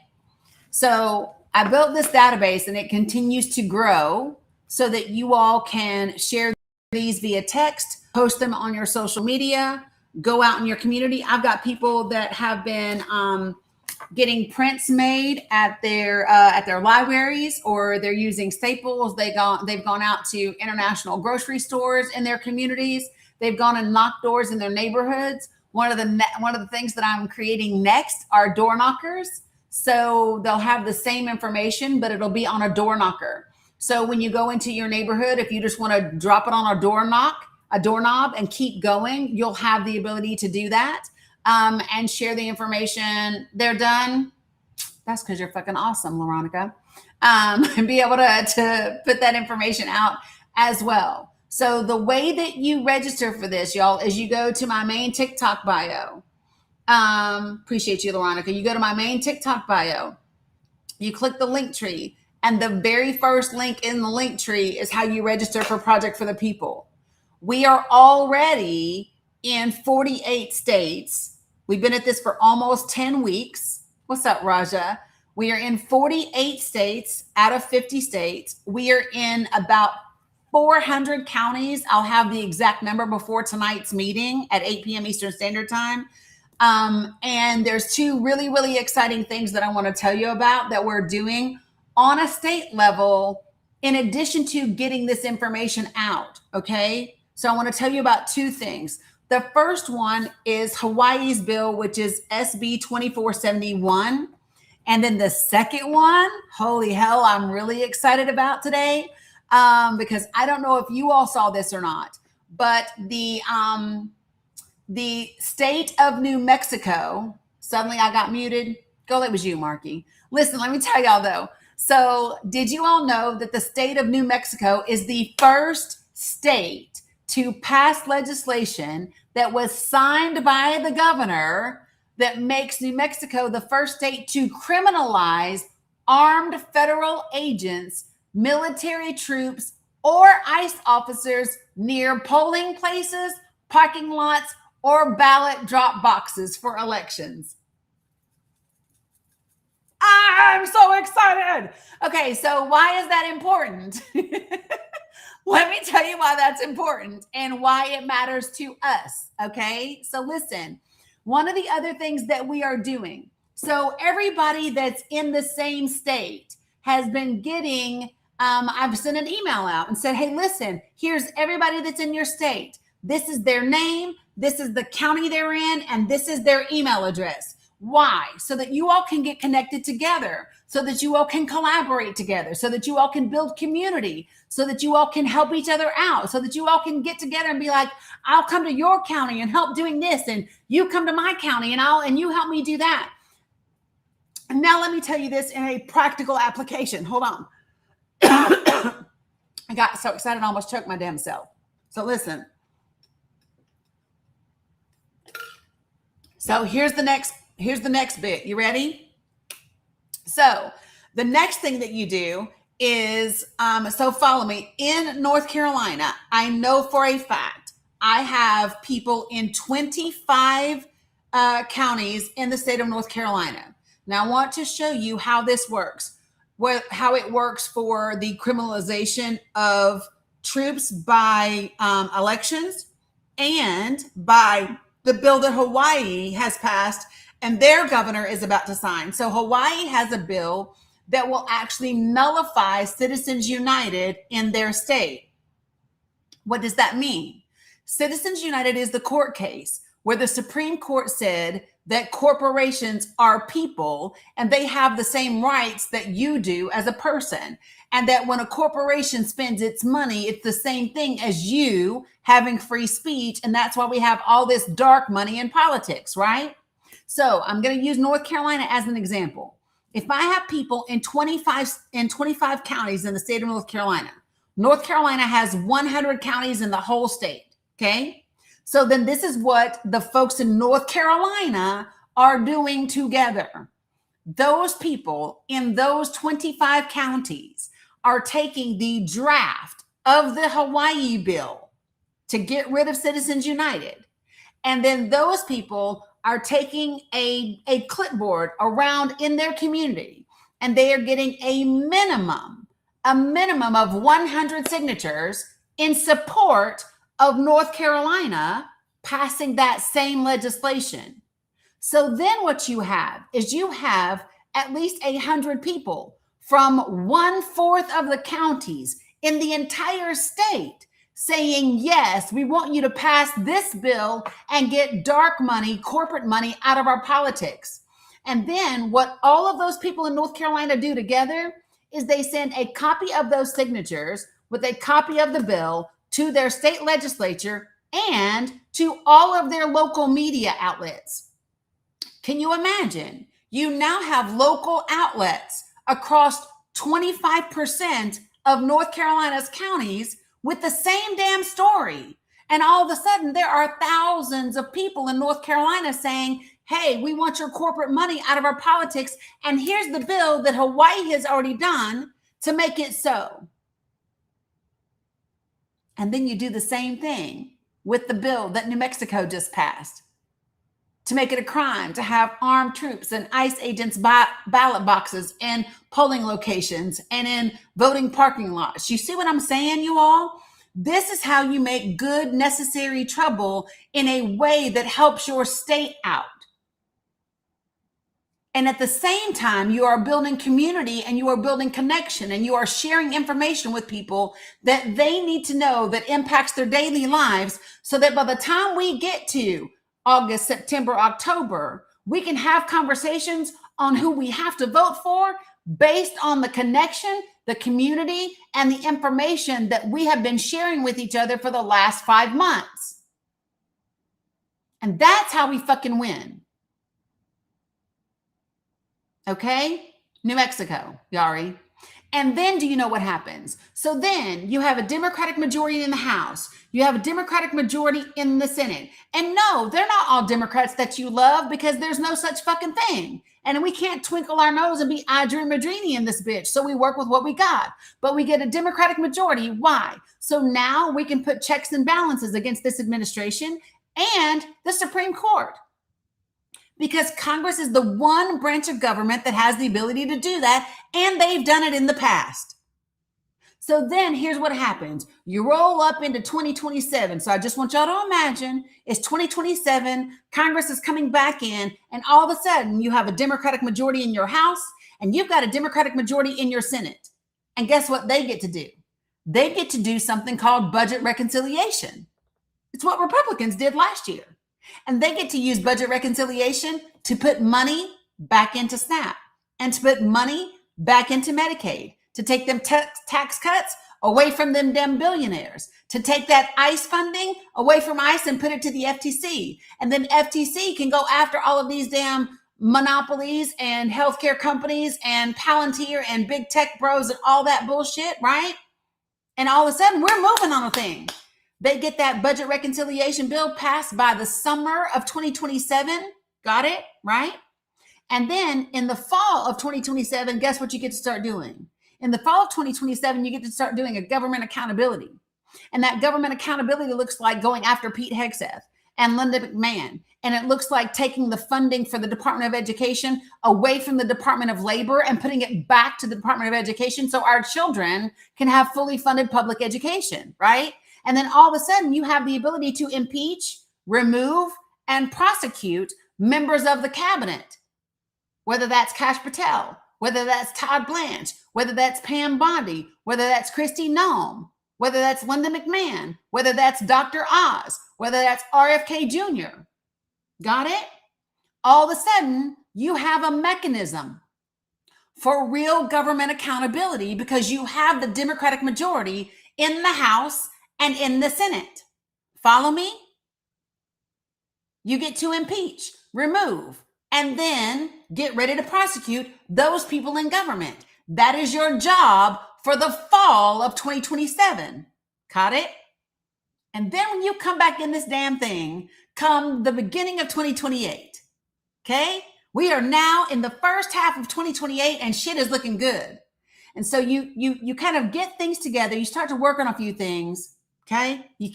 Sometimes you move in silence, okay? Sometimes you move in silence.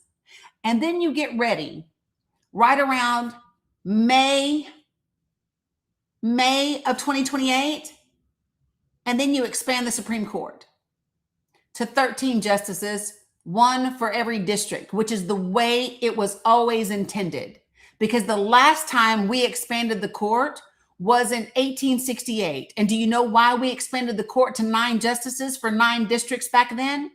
Because we had a fascist racist president and we had a racist Supreme Court. Congress did it once before and Congress can do it again.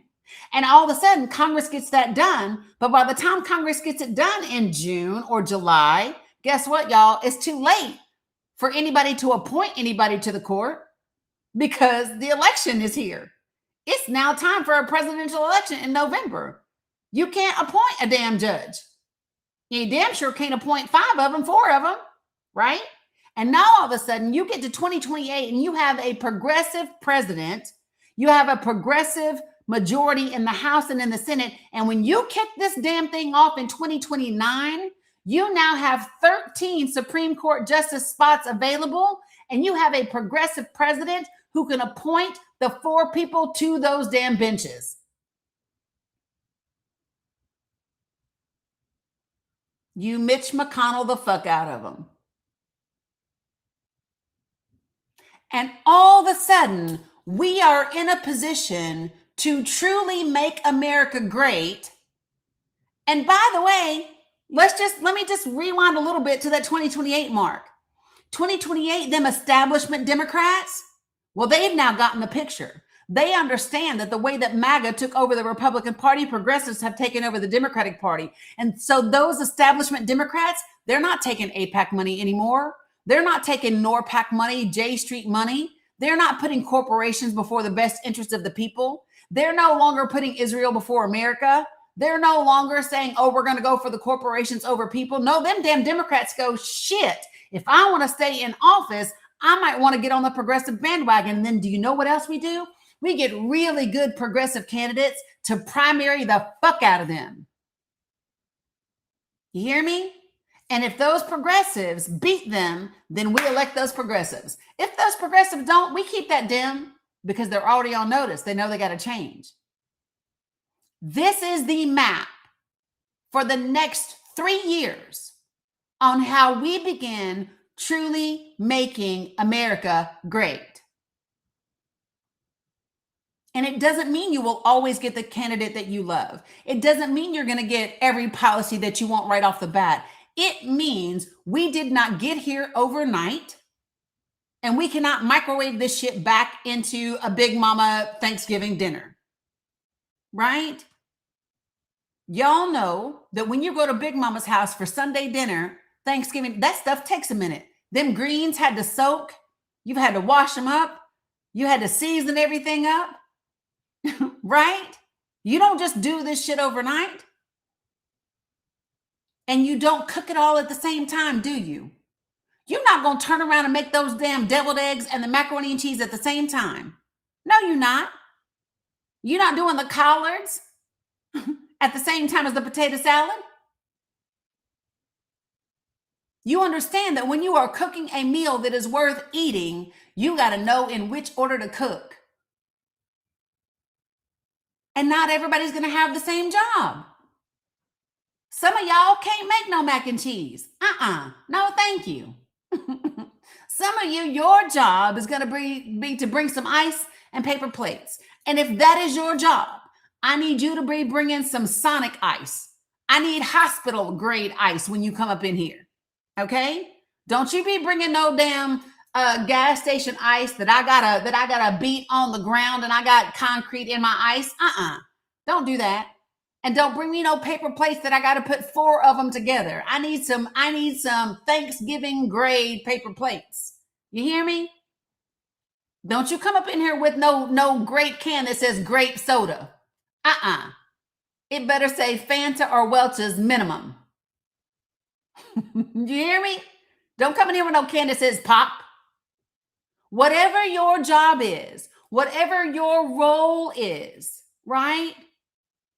You got to do it to the best of your ability, to the highest level possible. Because guess what? I don't care how great the mac and cheese is. If they bring your ass one of them plastic forks from the Chinese restaurant and that little tooth breaks off, you can't eat that mac and cheese no way. Right?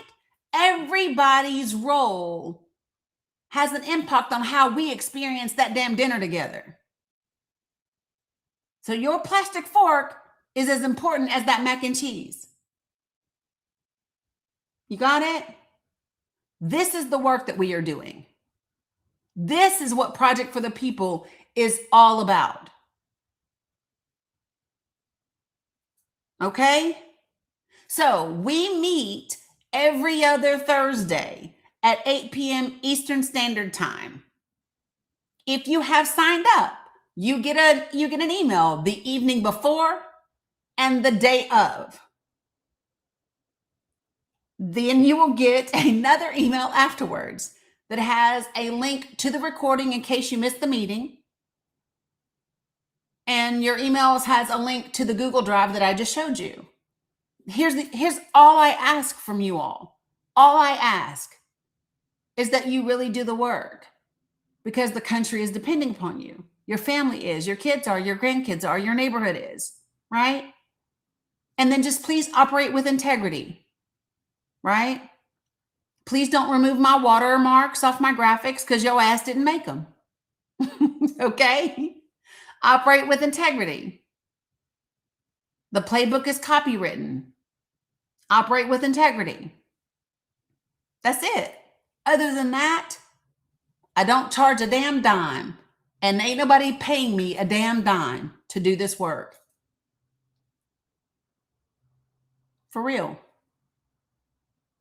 I'm not a think tank. I don't have a sponsor. I don't have no Uncle George Soros has yet to find my ass. If you know him, he can send me a check. I got no problem. But to date, that is not a thing. Okay? So why do this? I mean, it is because I love you all and I want things to be better. And probably my biggest motivating factor is my grandbabies. Period. Okay? Just so you know.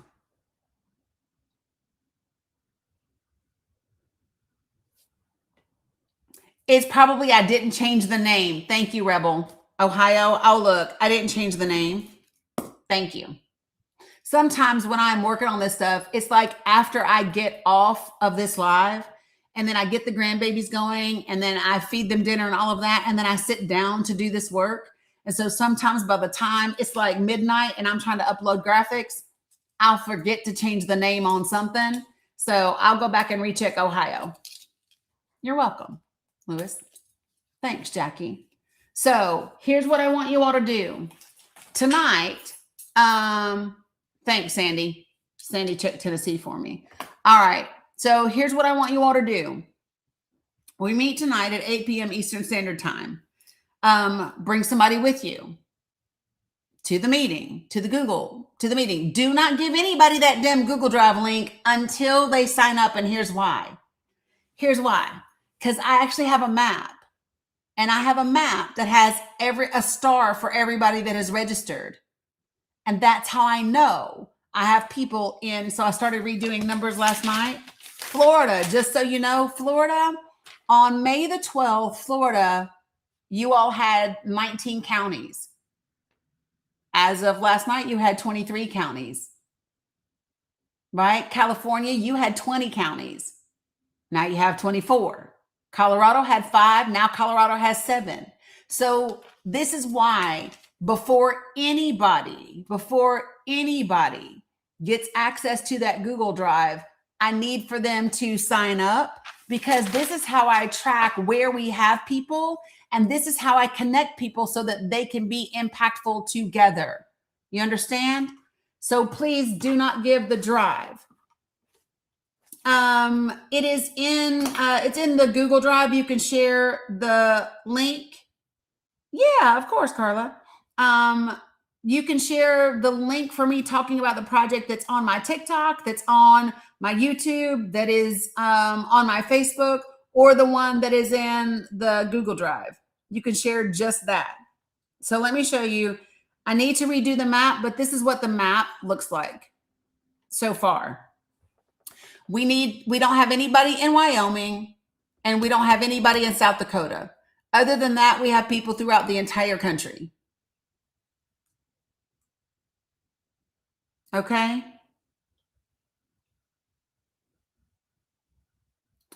I did not know that I was going to have to get I did not know that I was going to have to get my grand girls off the bus today. Okay.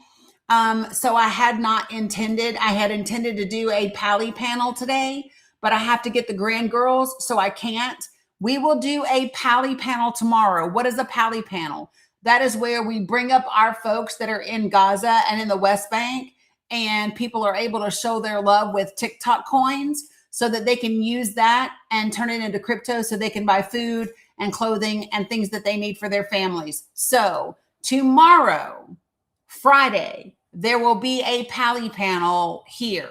So if you have the ability to throw some coins that way, please do. If you're not on TikTok, you can still support.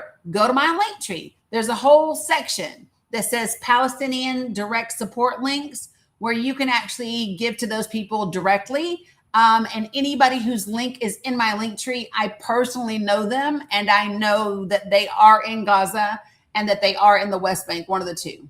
Okay. You too, Leslie. Appreciate it. All right. So folks, that is absolutely all I have for right now.